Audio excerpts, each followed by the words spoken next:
Hello दोस्तों, स्वागत है आपका हमारे चैनल लेटेस्ट लर्न फार्मेसी में। तो प्रीवियस वीडियो में bio statistic and research methodology का previous year question paper and important solution देख लिया था।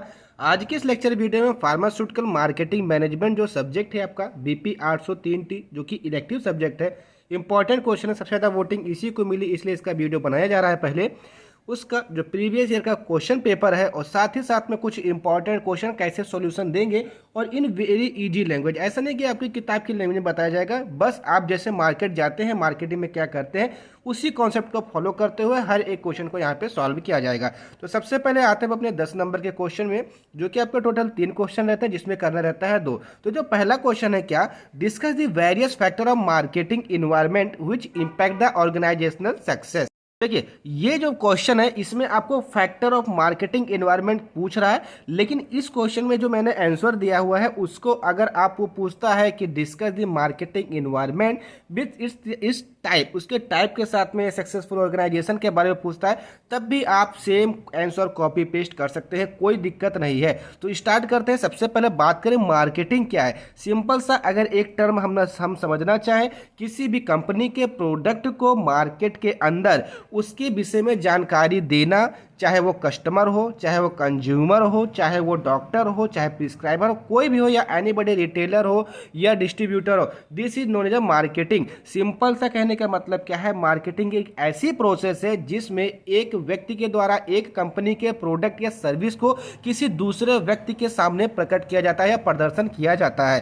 ठीक, ये आपको नॉर्मल लैंग्वेज में। अब इसी का आप इंग्लिश ट्रांसलेट कर सकते हैं। इसकी जो मार्केटिंग की एक्चुअल डेफिनेशन क्या है, marketing is the process of attracting का मतलब क्या है, अपनी तरफ आकर्षण करना, मतलब आकर्षित करना पोटेंशियल कस्टमर का मतलब क्या है, एंड क्लाइंट्स, इसका मतलब क्या है कि जो एक्चुअल में इच्छुक है उसके लिए। ऐसा नहीं है कि आप किसी भी को ऐसे कंज्यूमर को ऐसे अपना एडवर्टाइजमेंट कर देंगे, ऐसे अपनी मार्केटिंग करेंगे। आप उस व्यक्ति को मार्केटिंग करेंगे जो कि आपका बल्क अमाउंट में आपका प्रोडक्ट ले, वो उस प्रोडक्ट को खरीदे, उसका यूज करे, तो उसी को बोलते हैं potential customer and client to a product और दिस सर्विस, को अपने प्रोडक्ट या सर्विस के लिए। ठीक है, तो सिंपल सा मार्केटिंग क्या है, मार्केटिंग एक अट्रैक्टिंग प्रोसेस है जिसमें हम पोटेंशियल कस्टमर और क्लाइंट को अपने प्रोडक्ट के बारे में बताते हैं। ठीक, अब दूसरी चीज क्या है कि मार्केटिंग एनवायरनमेंट क्या है।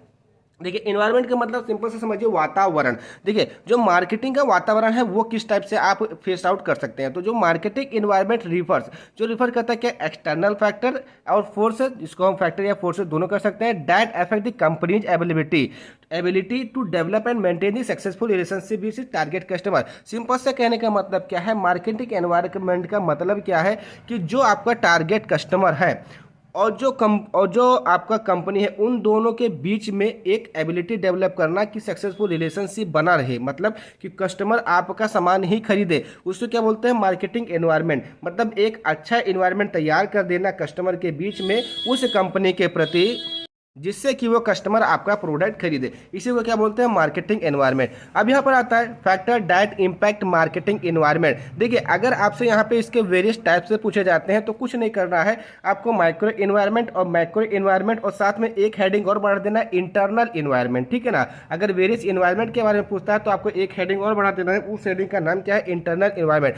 जिसके अंदर हम कंपनी की पॉलिसी, कंपनी की प्राइस, उसकी एथिक्स या जो कंपनी के अंदर जितनी भी एक्टिविटीज हो रही हैं उनसे रिलेटेड बात करते हैं। ठीक है, तो यहाँ पर फैक्टर पूछा गया है, इसलिए मैंने उस इंटरनल फैक्टर या इंटरनल एनवायरनमेंट के बारे में बात नहीं किया है। ठीक है, यहाँ पे 2 फैक्टर के बारे में बात किया गया, एक माइक्रो एनवायरनमेंट फैक्टर, एक दूसरा macro environment factor.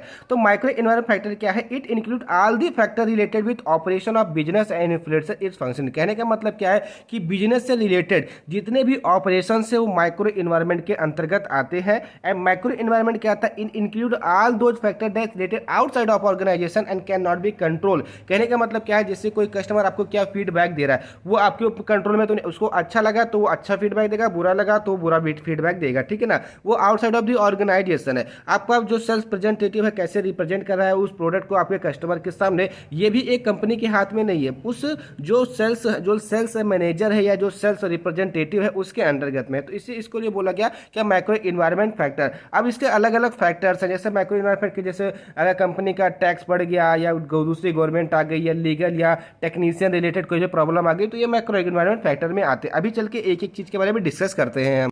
Micro environment में कौन कौन से फैक्टर्स होंगे, जैसे कस्टमर्स हो गए, सप्लायर्स हो गए, रिटेलर एंड डिस्ट्रीब्यूटर हो गए, कंपटीटर्स हो गए, गवर्नमेंट हो गई, general public and share holders हो गए। अब ये एक एक को ये समझते हैं कि कैसे आपकी कंपनी के ऊपर ये इफेक्ट करेंगे, मतलब फैक्टर इफेक्टिंग तो पूछ रहा है। तो पहला क्या है, कस्टमर। तो कस्टमर परचेज सबसे इंपॉर्टेंट होता है कंपनी का प्रोडक्ट, ठीक है। तो कस्टमर क्या करता है, परचेज करता है कंपनी के प्रोडक्ट को। अगर कंपनी उस कस्टमर को सेटिस्फाई कर सकती है, if the company satisfy their customer with their product, increase the sale of the product, जिससे कि आपका प्रॉफिट बढ़ेगा, ठीक है ना। या जो कस्टमर की डिमांड होगी, कंपनी उस रिक्वायरमेंट को फुलफिल कर सकती है, तब भी आपका जो सेलिंग होगा वो इंक्रीज हो जाएगा, जिससे आपको प्रॉफिट ज़्यादा होगा और आपका जो कंपनी होगा वो भी लेवल अप हो जाएगा। तो ये था पहला फैक्टर। देखिए बिल्कुल ईजी लैंग्वेज, कुछ भी ऐसा आपको इसमें देखने को नहीं मिलेगा कि जो कि आपको समझ में ना आए, ठीक। दूसरा क्या है, employees. Employee is the second tier कह रहे हैं, किसी भी सक्सेसफुल कंपनी के पीछे इंप्लॉयज का सबसे बड़ा हाथ होता है। क्यों हाथ होता है, कि अगर इंप्लॉयज चले तो उस प्रोडक्ट को, उस सर्विस को इतना बेहतर बना दे कि उसमें आप 0.1% भी कमी नहीं निकाल सकेंगे। लेकिन अगर वही इंप्लॉयज काम करने में मन न लगाए तो आपकी कंपनी के लिए बेनिफिशियल नहीं होगा, हार्म ही होगा, ठीक है। तो इंप्लॉयज क्या है, एक मेन कंपोनेंट है किसके पीछे, एक कंपनी के सक्सेस के पीछे, ठीक है ना। तो employees and their work honesty, कहने का मतलब क्या है कि जो एम्प्लॉय है उनका जो ईमानदारी से काम करना, ये किस प्रकार, जैसे क्वालिटेटिव प्रोडक्ट हो गया, मतलब आपको क्वालिटेटिव प्रोडक्ट मिलेगा, work done at a proper time, मतलब आपका जो काम होगा वो टाइम टू टाइम कंप्लीट होता रहेगा। रिड्यूज वर्कलोड, जो भी वर्कलोड होगा उसको रिड्यूज कर देंगे कि वो अपना प्रॉपर टाइम पे काम करेंगे। तो ये सब क्या है, एक अच्छी चीज़ें हैं किसी भी कंपनी के सक्सेसफुल होने के लिए। तो अगर ये सारी चीज़ें आपकी कंपनी में है या आपके फर्म में है तो आपका जो बिजनेस होगा वो सक्सेसफुल होना ही होना है। इसलिए बोला गया कि जो एम्प्लॉयज होते हैं वो मेन कंपोनेंट होते हैं किसके, behind the success of company और business. And the quality of employ depend on training, experience and motivation provide to them. कहने का मतलब क्या है, जो एम्प्लॉय का जो क्वालिटी होगा वो उसकी ट्रेनिंग कैसे दी गई, उसका एक्सपीरियंस कितना अच्छा है, उसको मोटिवेशन समय समय पर मैनेजर के द्वारा या जो शेयर होल्डर्स है या जो कंपनी के मालिक है उनके द्वारा मिल पा रहा है कि नहीं मिल पा रहा है। तो ये सारी चीज़ें उससे क्वालिटी के ऊपर निर्भर करती है। थर्ड पर्सन कौन है, सप्लायर्स। तो सप्लायर्स क्या है, बैकबोन होता है behind the success of any company. अगर सेल्स जो होगा, जो सप्लायर होगा वो आपके कंपनी के माल को सप्लाई ही नहीं करेगा। मान लीजिए कि आप अपने आप को रखिए कि आपने एक कंपनी खोली है, तो अगर आपके पास सप्लायर्स ही नहीं होंगे तो क्या आपका बिजनेस आगे बढ़ेगा, नहीं बढ़ेगा। इसलिए बोला गया कि जो सप्लायर्स होते हैं बैकबोन होते हैं किसके, किसी भी कंपनी या बिजनेस के सक्सेसफुल होने के पीछे। तो जो सप्लायर्स होते हैं वो सप्लाई करते हैं रॉ मटेरियल को भी, इक्विपमेंट ऑफ द कंपनी को, by which product prepared and come in a market, जिसके द्वारा हम जो प्रोडक्ट होता है उसको प्रिपेयर करते हैं, उसको मार्केट के अंदर लाते हैं, देन मार्केट के अंदर सप्लायर्स क्या करते हैं, उसको बेचते भी हैं। क्वालिटेटिव प्रोडक्ट होगा तो कस्टमर सेटिस्फेक्शन होगा, अगर कस्टमर सेटिस्फाई होगा तो आपकी सेलिंग जो होगी वो इंक्रीज होगी, और सेलिंग इंक्रीज होगी तो आपका बिजनेस का ग्रोथ भी होगा, ठीक है। तो ये कुछ हमारे माइक्रो एनवायरनमेंट फैक्टर है, ठीक। फोर्थ फैक्टर क्या है, रिटेलर एंड डिस्ट्रीब्यूटर। देखिए रिटेलर डिस्ट्रीब्यूटर का काम क्या है, डिस्ट्रीब्यूटर क्या करेगा, रिटेलर को देगा। रिटेलर क्या करेगा, सिंपल सा देगा किसको, जो कंज्यूमर होगा या कस्टमर होगा वो। अब जो रिटेलर होगा वो कंज्यूमर कस्टमर से डायरेक्टली इंटरेक्ट रहता है, तो वो डिमांड को भी पता कर सकता है, रिक्वायरमेंट को भी बता सकता है कि मार्केट में इस समय किसकी रिक्वायरमेंट है या कस्टमर के द्वारा किस प्रोडक्ट की ज़्यादा डिमांड है, तो वो सिंपल सा किसको बताएगा, कंपनी को बता सकता है। तो ये एक बेनिफिशियल है। अगर ऐसा हुआ तो कस्टमर सेटिस्फेक्शन आपको ज़्यादा देखने को मिलेगा। अगर कस्टमर सेटिस्फेक्शन आपको ज़्यादा देखने को मिलेगा तो सिंपल सी बात है कि आपकी जो कंपनी है वो काफ़ी ग्रोथ कर जाएगी, ठीक। तो retailer and distribution play a vital role in the success of marketing operation. मतलब मार्केटिंग ऑपरेशन में जो रिटेलर एंड डिस्ट्रीब्यूटर है वो एक वाइटल रोल प्ले करते हैं, ठीक है। डिस्ट्रीब्यूटर क्या करता है, रिटेलर को सामान देता है, रिटेलर क्या करता है, कंज्यूमर और कस्टमर को देता है, ठीक। तो customer demand to the retailer and distribution give suggestion to the company regarding the product. वही मैंने आपको अभी जस्ट बताया कि जो रिटेलर होगा, जो डिस्ट्रीब्यूट होगा, वो उस इन्वायरमेंट में किस चीज़ की ज़रूरत है या उस कस्टमर को क्या डिमांड है वो कंपनी को बताएगा, उसको सजेस्ट करेगा, कंपनी उसको पूरा करेगी, तो कंपनी का ग्रोथ होगा। फिफ्थ वन क्या है, शेयर होल्डर्स। देखिए शेयर होल्डर्स क्या होते हैं, जो कि कंपनी में अपना पैसा इन्वेस्ट किए होते हैं, ठीक है। तो ये भी एक इंपॉर्टेंट फैक्टर है। They are owner of the company who invest their तुम बिजनेस एंड कंपनी, जो कि इन्वेस्ट करते हैं अपने बिजनेस और कंपनी में, जिससे कि उनकी वेल्थ जो है, जो धन है वो मैक्सिमाइज हो सके। उसके बाद नेक्स्ट कौन है, गवर्नमेंट। देखिए गवर्नमेंट डिसाइड करती है आपके प्रोडक्ट की प्राइस को, ठीक है ना। तो government decide the actual price of the product by authority DPCO and NPPA. देखिए ये डीपीसीओ एनपीपीए आपसे पूछा जाता है, दोनों पूछा जा सकता है, एक भी पूछा जा सकता है, इसलिए इसी लेक्चर वीडियो में हम इसको भी डिस्कस आउट करेंगे, ठीक है। And other study to make the company profitable, like credit policy, मतलब उसको लोन देगी, एजुकेशन पॉलिसी देगी एंड हाउसिंग पॉलिसी देगी। ये सब गवर्नमेंट के द्वारा एक कंपनी को सुविधा प्रोवाइड कराई जाती है। उसके बाद नेक्स्ट कौन होता है, जनरल पब्लिक होती है। तो marketing activity should also work for the welfare of the society, मतलब सोसाइटी के अच्छे के लिए मार्केटिंग को कुछ एक्टिविटीज करनी चाहिए, जैसे कि गिफ्टिंग वगैरह जो होती है, एडवर्टाइजमेंट वगैरह जो होती है, या वहाँ पे जाकर के अपने कंपनी का एक अच्छा इंडस्ट्रियलाइजेशन करके वहाँ के लोगों को रोजगार देना। तो ये सारी चीज़ें होती हैं जो कि माइक्रो इन्वायरमेंट के अंतर्गत आती है। उसके बाद अगर करें माइक्रो इन्वायरमेंट फैक्टर के बारे में, तो आल्सो ना जाए पिस्टल फ्रेमवर्क, इसमें क्या होते हैं जो डायरेक्टली इन्वॉल्व फैक्टर कौन कौन है, पॉलिटिकल हो गए, सोशल हो गए, इकोनॉमिक हो गए, टेक्नोलॉजिकल फोर्सेस हो गए एंड लीगल फोर्सेस हो गए। तो पहला क्या है, पॉलिटिकल एंड लीगल चेंजेस। अगर पॉलिटिकल और लीगल चेंजेस आते हैं तो क्या देखने को मिलेगा, with the change in political party. कहने का मतलब क्या है कि जो मतलब इंडिया की बात कर लो, इंडिया में जैसे बीजेपी की पार्टी हो गई, कांग्रेस की पार्टी हो गई, या एक दो पार्टी जो भी है, जैसे आम आदमी सरकार की पार्टी हो गई, तो ये सारी पार्टी क्या है, पॉलिटिकल पार्टी है, ठीक है। तो ये सब जब जीतती हैं, मतलब अपनी सरकार बनाती हैं, तो जो गवर्नमेंट की जो सेवरल पॉलिसीज है, जैसे टैक्सेस हो गया, ट्रेड टैक्स हो गया, ड्यूटी टैक्स हो गया, या मार्केट रेगुलेशन हो गया, अपने हिसाब से चलाती हैं। जैसे एग्जांपल तौर के 12% अगर जीएसटी लगा है तो उसको 18% कर देंगे, तो वहाँ उसका रेट बढ़ जाएगा, ठीक है। तो इस प्रकार से ये डायरेक्टली इंपैक्ट करते हैं किसके ऊपर, हमारे प्रोडक्ट के प्राइस के ऊपर, ठीक है। जो डायरेक्टली इंपैक्ट करेगा आपकी कंपनी या फर्म के ऊपर। क्योंकि ये गवर्नमेंट का फैसला है, तो जो ऑर्गेनाइजेशन होगा उसको फुलफिल करना पड़ेगा ऑल दीज मॉडिफिकेशन, जो कि उसके लिए प्रॉफिटेबल भी हो सकता है, नॉन प्रॉफिटेबल भी हो सकता है, ठीक। उसके बाद सोशल फैक्टर आ गए।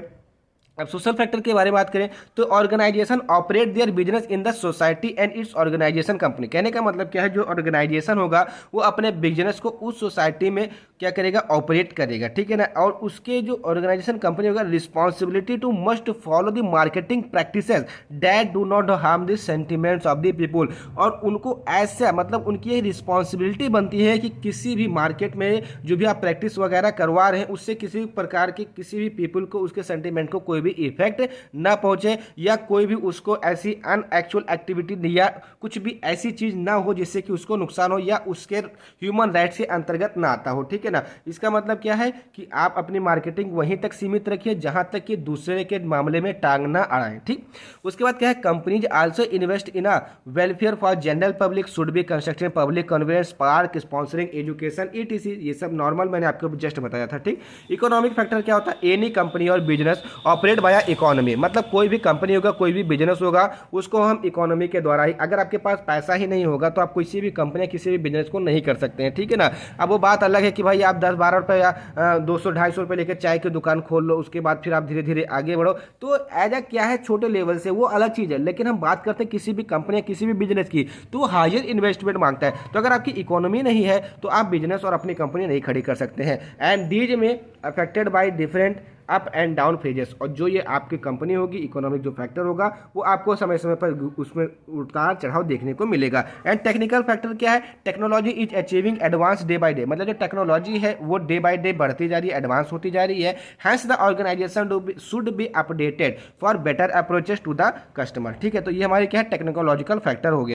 तो पहला क्वेश्चन था क्या था, marketing environment and factor effective marketing environment में मैंने आपको सारे टर्म बता दिए, ठीक है ना। अगर यही क्वेश्चन आपसे इस तरीके से पूछता है कि discuss the marketing environments and its various types, तो आपको सिंपल सा यही आंसर आपको वहां पे रिटन डाउन करना है।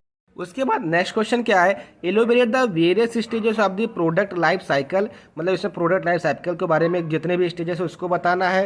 And suggest the various strategy to be taken by pharmaceutical house to sustain the growth in the various phases, मतलब कहने का मतलब क्या है कि जो फार्मास्यूटिकल हाउस में कौन कौन सी आप ऐसी स्ट्रेटजी निकालेंगे जिससे कि आपका जो सस्टेन ग्रोथ है वो सस्टेन हो जाए। मतलब सिंपल सा कहने का इसमें क्या क्वेश्चन पूछ रहा है कि आप कि कौन कौन सी ऐसी स्ट्रेटेज होगी जिससे कि आपका जो बिजनेस है वो लंबे समय तक सस्टेन कर जाए ग्रोथ में, ठीक है। तो पहला क्या है, प्रोडक्ट लाइफ साइकिल होती क्या है, तो from the introduction of the product in a market to utilisation और डिक्लाइन स्टेज। कहने का मतलब क्या है कि जब किसी प्रोडक्ट को आप मार्केट में इंट्रोड्यूस कराते हैं तो उसके इंट्रोडक्शन से लेकर के उसके यूटिलाइजेशन या डिक्लाइन स्टेज के प्रोसेस को ही क्या बोलते हैं, प्रोडक्ट लाइफ साइकिल बोलते हैं। सिंपल सा कि जितने दिन तक मार्केट में वो चीज़ रहता है उसी को बोलते हैं product life cycle. Overall timing of a product run in market, मतलब सिंपल सा बात करें तो कितने लंबे समय तक मार्केट में हमारा प्रोडक्ट रन किया। And validity of the product in the market, simple सी बात है कि प्रोडक्ट की वैलिडिटी मार्केट में हमारी क्या है। अब इसमें बात करता है stages of the product life cycle. तो कौन कौन से प्रोडक्ट है, तो सबसे पहले अगर हम सिंपल सी बात करें तो कोई भी प्रोडक्ट अगर आप बनाते हैं तो उसको मार्केट में इंट्रोड्यूस कराते हैं। जब आप इंट्रोड्यूस कराएंगे तो दूसरा स्टेज होगा ग्रोथ स्टेज होगा, कि आपका प्रोडक्ट अच्छा होगा तो वो क्या करेगा, ग्रोथ करेगा। तीसरा स्टेज का मैच्योरिटी स्टेज होगा, मतलब वो परिपक्व होगा जिससे कि आपको किसी प्रकार का मतलब एडवर्टाइजमेंट करने की आवश्यकता नहीं है, वो निकलता रहेगा। फिर क्या होगा कि आपका प्रोडक्ट धीरे धीरे बिकना कम होगा, वो डिक्लाइन फेज हो जाएगा। और कुछ ऐसा होगा कि अबेंडमेंट स्टेज भी आ जाएगी, कि उससे उसको मतलब लोगों के द्वारा अबेंडमेंट कर दिया जाएगा, मतलब निकासी कर दी जाएगी, उसको मार्केट के अंदर से बाहर निकाल दिया जाएगा। यही स्टेजेस को हमको इस क्वेश्चन के अंदर, इस आंसर के अंदर पूरा एलोबरेट आउट करना है। ठीक, पहला स्टेज क्या है, इंट्रोडक्शन। तो ये फर्स्ट स्टेज होता है किसी भी प्रोडक्ट लाइफ साइकिल का, जिसमें कि हम प्रोडक्ट को इंट्रोड्यूस कराते हैं मार्केट के अंदर, ठीक है ना। तो beginning stage of the life cycle of the product which come from the research and development to the market first time. Simple सी एक ही बात है कि ये सबसे पहला प्रोसेस होता है जहां पर जो प्रोडक्ट हमारा होता है वो सर्वप्रथम हमारे मार्केट के अंतर्गत आता है, ठीक है ना। At this time the product is very new in the market. कहने का मतलब क्या है, इस समय इंट्रोडक्शन स्टेज में जो प्रोडक्ट होगा हमारा एकदम नया होगा एंड कस्टमर उसके बारे में कोई भी जानकारी नहीं रखेगा, तो जिसकी वजह से आपकी जो सेल्स होगी वो कम होगी, कॉस्ट पर यूनिट ज़्यादा होगी और प्रॉफिट भी आपको कम देखने को मिलेगा। उसके बाद जो दूसरा स्टेज क्या है, ग्रोथ स्टेज है। तो आफ्टर जब हम इंट्रोडक्शन फेज क्रॉस कर लेते हैं तो जो हमारी प्रोडक्ट है वो मार्केट के अंदर सेकंड स्टेज में आती है, जिसको बोलते हैं क्या, ग्रोथ स्टेज। तो इस फेज में क्या होता है कि प्रोडक्ट आर लिटिल पॉपुलर का मतलब कुछ कस्टमर्स के वो नज़र में आ जाता है। सो सेल्स स्टार्ट इंप्रूविंग, जिससे कि आपकी जो सेल्स होगी वो इंप्रूव होने लगेंगी। कंपटीशन यहाँ स्टार्ट हो जाएगा, क्यों, क्योंकि आप मार्केट के अंदर आ गए हैं, आपका प्रोडक्ट बिकने लगे हैं, तो आपका जो प्रोडक्ट होगा किसी दूसरे कंपनी के प्रोडक्ट से कंपेयर किया जाने लगेगा, तो आपका जो कंपटीशन लेवल होगा वो भी बढ़ेगा। लेकिन यहाँ पे कॉस्ट पर यूनिट जो होगी स्टिल हाई रहेगी, जिसकी वजह से आपको प्रॉफिट कम देखने को मिलेगा। In this stage marketer are required to understand consumers are aware with their product. कहने का मतलब क्या है, यहाँ पे जो मार्केटर है उनको ये समझने की जरूरत है कि जो कंज्यूमर्स हैं वो आपके प्रोडक्ट के प्रति अवेयर हो जाए, मतलब उसके प्रति अपनी दिलचस्पी दिखाने लगे या उनकी जरूरत पूरी हो। And from awareness focus should be shifted towards maximising the market share. कहने का मतलब क्या है, सिंपल सा, अगर आप अवेयरनेस पे फोकस ज़्यादा करेंगे तो आप अपने जो मार्केट के अंदर जो भी आपकी मार्केट शेयर है उसमें मैक्सिमाइज कर पाएंगे। पर स्टिल हाई, मतलब कहने का प्राइस यहाँ पर हाई रहता है, जिसकी वजह से सेलिंग एक्सपेंडिचर आल्सो इंक्रीजेस, ठीक है ना। तो यहाँ पर आपका प्राइस सेल तो हाई रहेगा लेकिन आपका एक्सपेंडिचर जो होगा वो भी इंक्रीज होगा। थर्ड स्टेज होगा आपका मैच्योरिटी स्टेज, जहां पर maturity stage start when the sales of the product reach is maximum point of the sale. मतलब जहां पर मार्केट में आपका जो प्रोडक्शन का जो सेल है वो सेल्स है वो बढ़नी चली जाएगी, मतलब बढ़ती चली जाएगी, ठीक है ना। तो उसको बोलते हैं क्या, maturity stage. Due to higher sales cost per unit decrease, अगर आपकी सेल ज़्यादा होगी तो कॉस्ट पर यूनिट कम होगी, जिससे ठीक है, जिससे भी आपको प्रॉफिट ज़्यादा होगा और कंज्यूमर आसानी से उसको इंटरेक्ट हो जाएगा। तो popularity of the product also attain is peaks, मतलब यहाँ पे जो प्रोडक्ट की पॉपुलरिटी होगी, मतलब जो उस पीपल्स में जो उसके प्रति अवेयरनेस होगी वो भी बढ़ जाएगी। Due to which new competition start, जिसकी वजह से आपको नए कंपटीशन देखने को मिलेंगे। कंपटीशन इनकी जगह आपके मार्केट में, ठीक है। इन दिस पेज, मतलब इस पेज में marketer try to find new users of the product to retain current customer. क्योंकि यहाँ पे देखिए कंपटीशन बढ़ेगा, तो जब कंपटीशन बढ़ेगा तो दूसरे प्रोडक्ट भी आएंगे, तो उनको जो मार्केटर होगा अपने प्रोडक्ट में ट्राई करना है कि कुछ और इम्पैक्टफुल करेक्शन किया जा सके, ठीक है, जिससे कि उनका कस्टमर फिर से रिटेन हो सके। At the same time marketer try to the explore new market to maximise sales promotion technique also use, और यहाँ पर सेल्स प्रमोशन टेक्निक भी यूज कर सकते हैं, लाइक एज एडवर्टाइजमेंट ईटीसी, ठीक। उसके बाद डिक्लाइन फिर जाता है। देखिए कहते हैं कि किसी इंसान का समय आता है तो उसका समय गिर भी जाता है, ठीक है, जरूरी नहीं है कि सबका गिरता हो, लेकिन हाँ किसी किसी का गिर जाता है। उसी बात प्रोडक्ट अगर आपका मार्केट में हाई लेवल पे गया तो एक टाइम ऐसा आएगा कि वो प्रोडक्ट नीचे भी आएगा, तो उसी को बोलते हैं क्या, decline phase. If A product can not sustain maturity stage of the product, अगर कोई भी प्रोडक्ट जो है वो अपने मैच्योरिटी स्टेज को सस्टेन नहीं कर पाया मार्केट के अंदर, it fall in decline phase, तो इसको वो डिक्लाइन फेज में आ जाता है। At this stage sales decrease होगी drastically, that lead to low profit and competition also start declining due to the low popularity of the product. जब आपके प्रोडक्ट की पॉपुलरिटी ही खत्म हो जाएगी तो कंपटीशन का कोई मतलब ही नहीं रहेगा, वहाँ पे आपको और ज़्यादा प्रॉफिट कम देखने को मिलेगा। आप मतलब कहने का मतलब क्या है कि आपका प्रोडक्ट मार्केट में नहीं बिकेगा, जिसकी वजह से आपको प्रॉफिट नहीं होगा, कॉस्ट पर यूनिट हाई भी बढ़ जाएगी। तो आपको एक समय ऐसा है कि आपको कंपनी और प्रोडक्ट को उस मार्केट के अंदर से निकालना पड़ेगा, बंद करना पड़ेगा, ठीक है ना। ये डिक्लाइन फेज है, हर प्रोडक्ट के साथ नहीं होता, कुछ प्रोडक्ट के साथ होता है जो कि कस्टमर को सेटिस्फाई नहीं कर पाते हैं या अपनी मैच्योरिटी स्टेज को डिक्लाइन नहीं मतलब सस्टेन नहीं कर पाते हैं। इसी फेज में, डिक्लाइन फेज में, जो कस्टमर होगा वो प्रोडक्ट को स्टार्ट कर देगा लीविंग मतलब छोड़ने का। Only loyal customer stay with product, मतलब जो लॉयल कस्टमर होंगे कि हाँ जिसको उनमें फ़ायदा दिखेगा वही रहेंगे। देखो सेल्स घटेगी, पर यूनिट कॉस्ट बढ़ेगी, प्रॉफिट लो होगा एंड लो प्राइस आपको भी देखने को मिलेगी क्योंकि वहाँ पे सेल्स घट जाएगी, ठीक। अबेंडमेंट स्टेज क्या होता है, in this stage the product finally abandonment from the market, मतलब बाहर निकाल दी जाती है मार्केट से permanently. By using marketing stage to review the product, कहने का मतलब क्या है कि आप उस मार्केटिंग मतलब मार्केटिंग स्ट्रेटेजी का यूज आपने कर लिया, उस प्रोडक्ट का रिव्यू भी कर दिया, लेकिन वो कोई काम नहीं कर रहा है। Necessary to remove the loss making product from the market, तो ये आपके लिए जरूरत हो जाती है, नेसेसरी हो जाता है कि आप उस लॉस जो कि आपको लॉस दे रहा है तो उसको उस प्रोडक्ट को मार्केट के अंदर से निकाल दें। Has end of the product life cycle, इसी को लो यहाँ इसको बोलता है कि ये लाइफ प्रोडक्ट लाइफ साइकिल का सबसे एंड प्रोसेस है जिसको अबेंडमेंट स्टेज बोलते हैं। उसके बाद strategy to sustain the growth of pharmaceutical product, मतलब कौन सी ऐसी स्ट्रेटेजी है जिसको हम फॉलो करके अपने प्रोडक्ट को अपने फार्मास्यूटिकल मार्केट के अंदर ग्रोथ करा सकते हैं या उसकी ग्रोथ को सस्टेन कर सकते हैं, मतलब कंटिन्यू रख सकते हैं। तो पहला क्या है, प्रोडक्ट क्वालिटी इंप्रूविंग, अपना जो प्रोडक्ट क्वालिटी है उसको इंप्रूव रखें। एडवर्टाइजमेंट कराएं, इंक्रीज इन डिस्ट्रीब्यूशन चैनल, मतलब जो डिस्ट्रीब्यूशन चैनल उसको इंक्रीज कराएं। गिफ्ट स्ट्रेटेजी अप्लाई करें, मतलब एक के साथ एक फ्री, दो के साथ 5 फ्री, ETC। कस्टमर सेटिस्फैक्शन, और कस्टमर को सेटिस्फाई करें। तो पहला क्या है, एडवर्टाइजमेंट। तो advertisement is a promotional of the product, मतलब किसी भी प्रोडक्ट का प्रमोशन करना जिसका advertisement via the news channel, media, actor, paper, programme that told the benefit and quality of the product. देखिए आप क्या करते हैं, आप देखते हैं कि टीवी वगैरह में, आप टेलीविजन वगैरह में देखते हैं ऐड आता है कमला पसंद का, जिसमें अक्षय कुमार, अजय देवगन और शाहरुख खान रहते हैं, वो कमला पसंद कहते हैं। उसके बाद केसर युक्त क्या विमल आता है, ठीक है। उस सबका क्या करते हैं, एक क्या किया, उन्हें एक्टर थे, उन्होंने एडवर्टाइजमेंट किया। तो जब उन्होंने एडवर्टाइजमेंट किया तो क्या हो, उसकी सेल्स बढ़ी। तो एडवर्टाइजमेंट करने से आपका जो प्रोडक्ट होगा मार्केट के अंदर उसकी सेल्स बढ़ेगी, ठीक है, जिससे आपको ज़्यादा बेनिफिट मिलेगा, ठीक। तो एडवर्टाइजमेंट हुआ, आपका प्रमोशन होगा, जब प्रमोशन होगा तो आपकी सेलिंग बढ़ जाएगी, ठीक है ना, थ्रू दी एडवर्टाइजमेंट। दूसरा क्या है, कस्टमर सेटिस्फैक्शन। अगर आप अपने कस्टमर को सेटिस्फाई कर पा रहे हैं अपने प्रोडक्ट से तो दे आल्सो एडवर्टाइज, मतलब वो भी एडवर्टाइज करेंगे आपकी कंपनी के प्रोडक्ट को, जिससे कि आपकी जो ग्रोथ होगी वो सस्टेन मतलब लंबे समय तक चलती हुई चलेगी। गिफ्ट है, बाई 1 गेट 1 फ्री, आप गिफ्ट स्ट्रेटेजी लाइए जिसकी वजह से कस्टमर इंटरेक्ट होंगे, अट्रैक्ट होंगे और आपका प्रोडक्ट आगे बढ़ जाएगा। Increase distribution channel, the company tried more distribution and retailer to sell their product in the market में sustain their product in the market. देखिए यहाँ पर हम लोग क्या कर रहे हैं कि एक बुकेज लैंग्वेज नहीं पढ़ रहे हैं कि हाँ आपको मैंने कंटेंट प्रोवाइड कर दिया, अब रट्टा मारे फिर जाए। आप वीडियो देख रहे हो ना, वीडियो देखने का कुछ फायदा तो होना चाहिए, भले 1 घंटा 1.5 घंटे का वीडियो जो भी है, लेकिन आप अगर एक बार देख रहे हैं तो हर एक क्वेश्चन आपको क्लियरफाई होना चाहिए कि नहीं होना चाहिए। कमेंट करके बताओ कि मेरा जो पढ़ाने का तरीका है या जो मेरा बताने का तरीका ये बेहतर है कि मैं ऐसे केवल पढ़ते हुए चला जाऊँ। तो नेक्स्ट लेक्चर वीडियो से मैं शॉर्ट में आधे घंटे के अंदर पूरा पेपर सॉल्व कर दूंगा, लेकिन आपको कुछ समझ में नहीं आएगा। इसलिए मैं कहता हूँ कि भले 10 मिनट 20 मिनट ज़्यादा लगे, क्योंकि आप भाई 24 घंटे में 8 घंटे 10 घंटे सो सकते हो, तो क्या 1-2 घंटे आप वीडियो नहीं देख सकते हो? आप उसके पीछे नहीं निकाल सकते हो? निकाल सकते हो, बिल्कुल निकाल सकते हो।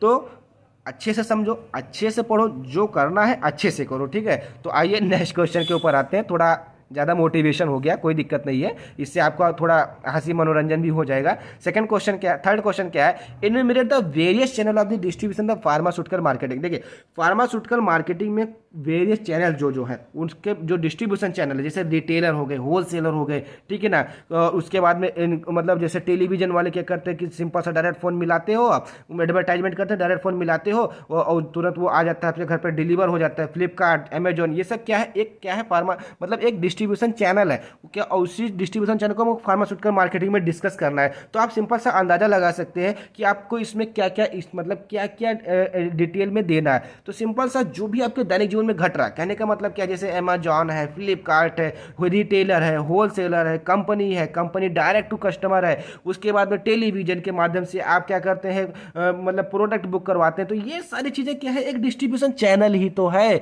तो इसी को तो आपको इसमें डिस्कस करना है। क्या रखा है मार्केटिंग में, कुछ नहीं रखा है, बस देखते जाओ। How will you select the most appropriate channel for the distribution of the drug. आप कैसे सेलेक्ट करेंगे मोस्ट अप्रोप्रिएट चैनल को कि आप अपने ड्रग का डिस्ट्रीब्यूशन कर सके। देखिए हर एक चीज़ इजी लैंग्वेज में समझो, कोई जरूरत नहीं है कि आप टफ लैंग्वेज यूज करो। आप इजी लिखो, इजी पढ़ो, इजी में एक्सप्लेन आउट करो, आपको नंबर पूरा मिलेगा। तो जो डिस्ट्रीब्यूशन क्या है, डिस्ट्रीब्यूशन का सिंपल सा मतलब होता है कि आपके प्रोडक्ट के बदले आपको रुपया मिले, सीधा सा मतलब है। तो exchange of the product from one person to another person, कहने का मतलब क्या है कि आपका जो प्रोडक्ट है एक व्यक्ति से दूसरे व्यक्ति को एक्सचेंज आउट करना विथ मनी या with any other product, this is called distribution. ठीक, डिस्ट्रीब्यूशन चैनल क्या है, a distribution is channel is a path, एक रूट है, एक पाथ है, एक रास्ता है जिससे डिसाइड बाय द कंपनी, जो कि कंपनी डिसाइड करते हैं डिलीवर इट्स गुड और सर्विस टू द कस्टमर, कि कैसे उसका जो सामान है वो कस्टमर तक डिलीवर किया जा सके by the help of the representative, by the help of the distributor, by the help of the retailer, by the help of the advertisement, by the help of the online booking ETC. ठीक है ना, product move करेगा from producer to customer, this is called distribution. तो इसी को बोलते हैं। अब इसमें कौन कौन से चैनल है इसके बारे में हम discuss. Function of distribution channel, function क्या है डिस्ट्रीब्यूशन चैनल का, information sharing regarding the product. मतलब अगर आप कोई मतलब रिटेलर है, मान लीजिए आपका मेडिकल स्टोर है, तो आपके पास जो भी कंपनी का प्रोडक्ट आएगा, अगर कोई कस्टमर आएगा तो आपको अगर कंपनी मार्जिन अच्छा दे रही है तो आप उसका इन्फॉर्मेशन शेयर करेंगे कि नहीं करेंगे, करेंगे। उस प्रोडक्ट का प्रमोशन करेंगे कि नहीं करेंगे, करेंगे। ठीक है ना, कॉन्टैक्ट विद प्रोस्पेक्टिव बायर, मतलब क्या करेंगे, प्रोस्पेक्टिव बायर से आप कॉन्टैक्ट करेंगे। मान लीजिए कि आप एमआर ही हो गए, तो आप एमआर की तरह के क्या डिस्ट्रीब्यूशन चैनल ही तो हुए, आप डिस्ट्रीब्यूट आउट ही तो करेंगे, उसकी मार्केटिंग ही तो करेंगे। तो आप उसके प्रोडक्ट की इन्फॉर्मेशन भी शेयर करेंगे, उसको प्रमोट भी करेंगे, प्रोस्पेक्टिव बायर से भी मिलेंगे। असॉर्टिंग मतलब करेंगे variety of the goods from the different manufacturer, कि मतलब क्या करेंगे, अगर आप डिस्ट्रीब्यूशन कैटेगरी में आए तो आप क्या करेंगे कि डिफरेंट मैन्युफैक्चरर से डिफरेंट वैरायटी के आप प्रोडक्ट खरीदेंगे। एक्यूमुलेशन करेंगे, मतलब कंटिन्यूअस करेंगे सप्लाई को एंड मेंटेन करेंगे स्टॉक को, एंड फिजिकल ट्रांसपोर्टिंग भी आप करेंगे, मतलब डिलीवरी भी आप करेंगे। ठीक, तो ये क्या है, function of the distribution channel है। उसके बाद डिस्ट्रीब्यूशन चैनल कितने टाइप्स के होते हैं, ये 3 टाइप के होते हैं। एक होता है डायरेक्ट मार्केटिंग, जहां पे जो कंपनी होती है, जो फर्म होता है, डायरेक्ट सेल आउट करता है अपने प्रोडक्ट को टू द कस्टमर। अब डायरेक्ट कैसे कर सकता है इसके बारे में समझिए।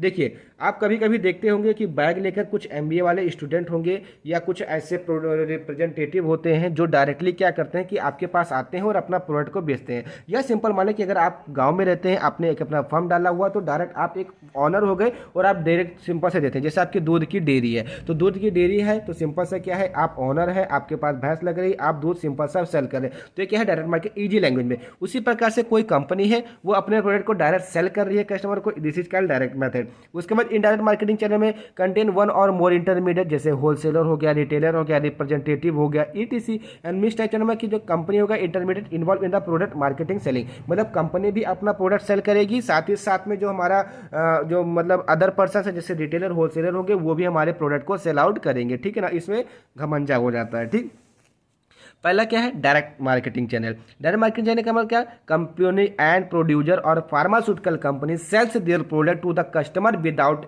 इन्वॉल्विंग एनी थर्ड पार्टी, बिना किसी थर्ड पार्टी के, या बिना without involving any third person, जो हमारा कंपनी होगा, प्रोड्यूसर होगा, अपने प्रोडक्ट को कस्टमर तक पहुंचाएगा। एग्जाम्पल के तौर पे ऑर्थो ऑयल हो गया, sell directly by delivering the product on customer booking, मतलब जैसे आपको टेलीविजन पे एडवर्टाइजमेंट देखते हैं किसी भी कंपनी का, आप डायरेक्ट उसको बुक कर देते हैं, आपके पास आ जाता है, तो इसी को क्या कहते हैं, डायरेक्ट मार्केटिंग बोलते हैं। उसके बाद सेकंड क्या है, इनडायरेक्ट मार्केट डिस्ट्रीब्यूशन चैनल। देखिए यहाँ पे फार्मास्यूटिकल कंपनी होगी, वो एक एजेंसी देगी, एजेंसी क्या करेगी, डिस्ट्रीब्यूटर को अपना सामान देगी। तो जो डिस्ट्रीब्यूटर होगा वो डायरेक्ट होलसेलर और रिटेलर दोनों को अपना सामान बेच सकते हैं, और जो कस्टमर होगा वो हमारे होलसेलर और रिटेलर से दोनों से अपना जो सामान होगा, जो प्रोडक्ट होगा कंपनी का, उसको बाई भी कर सकते हैं।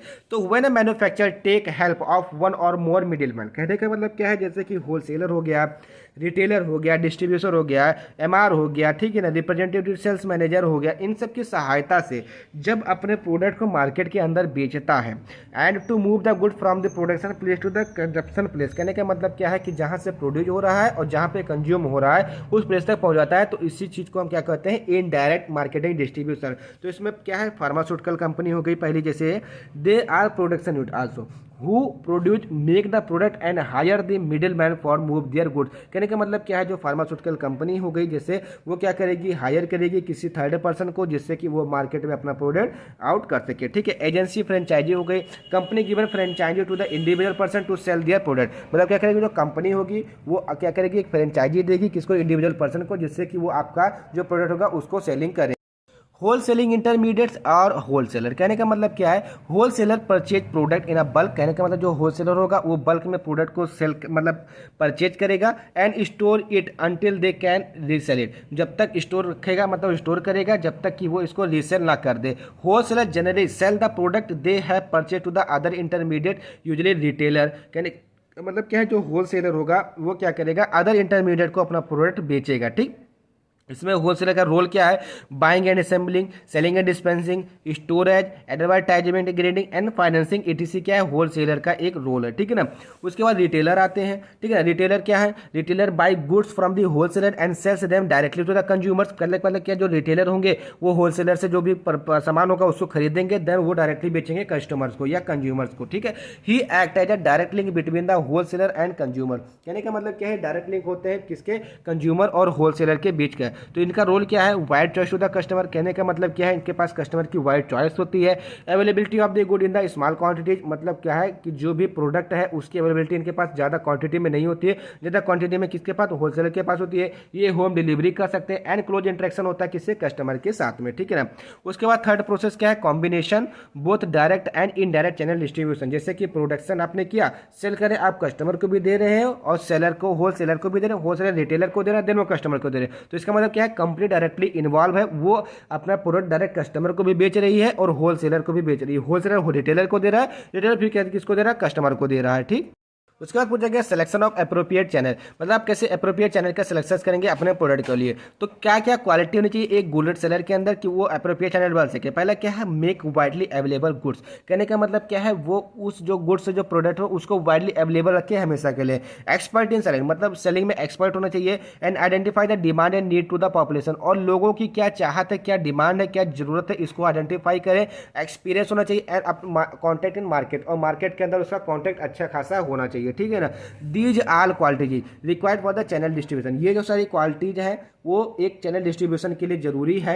It may very, it may easy your work through the wide spread network of private selling firm. ठीक है ना। Buying knowing the optimal channel with their limitation to reach each target segment, best channel stabilise. कहने का मतलब simple सा क्या है कि अगर आपके पास इन सब चीज़ों की क्वालिटीज है कि आप कस्टमर की क्या आवश्यकता है, क्या जरूरत है, इन सबको अगर आप आइडेंटिफाई कर पा रहे हैं, साथ ही साथ में आप ऑप्टिमल चैनल के by knowing the optimal channel, किस चैनल के माध्यम से आप उस प्रोडक्ट को कंज्यूमर तक ज़्यादा पहुंचा सकते हैं या ग्रुपिंग के द्वारा कैसे कर सकते हैं, तो ये एक बेस्ट अप्रोप्रिएट चैनल स्टेबलाइज हो सकता है। Selection on the basis of the gap analysis, मतलब हम बेस्ट मतलब जो हमारे अप्रोप्रिएट चैनल है उसको गैप एनालिसिस के द्वारा भी सिलेक्ट कर सकते हैं। जैसे ए मेथड ऑफ रिप्रेजेंटिंग या researching the sales opportunity where all the demand out with the supply, मतलब जितने भी सप्लाई के जितने भी डिमांड्स है उसको वो कंप्लीट आउट कर सके। Hence a retailer identify the customer design via the gap analysis, जिस सिंपल सा हम बोले कि जो रिटेलर होता है वो कस्टमर के डिमांड को समझ सकता है, उसको आइडेंटिफाई कर सकता है, इसलिए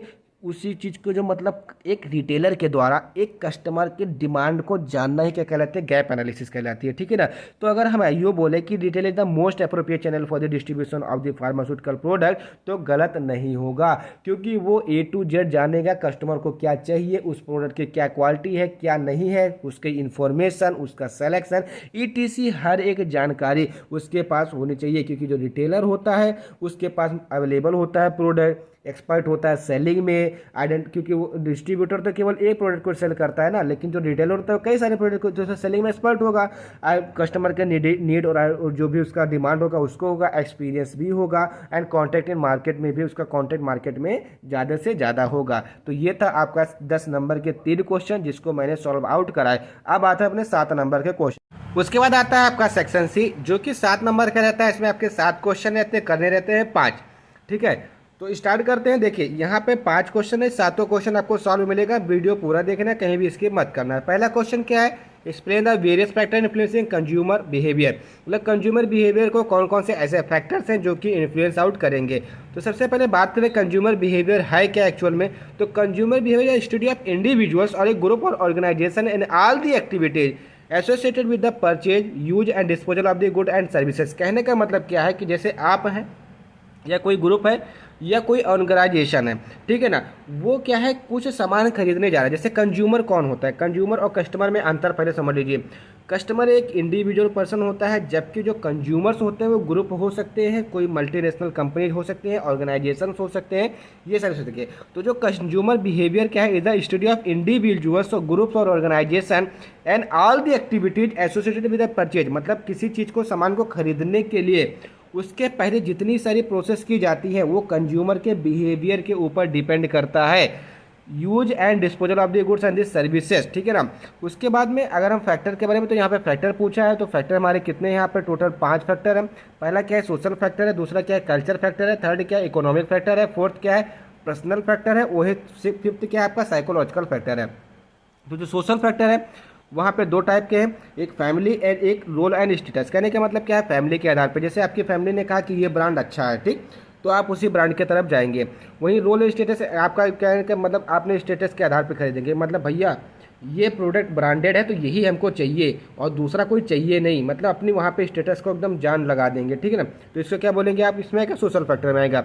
वही कल्चरल फैक्टर के बारे में बात करें तो कल्चर होता है, सब culture and social classes. Example के तौर पर जैसे आप अगर राजस्थान में रहते हैं तो आप पगड़ी बांधेंगे, अगर आप यूपी में रहते हैं तो भैया आप कुर्ता पैजामा पहनोगे, अगर आप मुंबई में रहते हैं तो आप देखेंगे कि टी शर्ट पहनेंगे, लोवर पहनेंगे, आप चड्ढा पहनेंगे। अगर वही महिलाओं के बारे में बात करें तो मराठी में महिलाओं को देखते हैं कि कितनी अच्छी, मतलब एक अगर आप वहाँ का दृश्य देखेंगे कि जो मराठी महिलाएं होती हैं वहाँ का जो उनका पहनावा होता है, अगर आप देखेंगे तो आपको एक प्राउड फील होगा कि भाई काश ऐसा पूरे हिंदुस्तान में होता। मतलब इतना इतना गजब लगता है, मुझे खुद अच्छा लगता है, इसलिए मैं बोल रहा हूँ।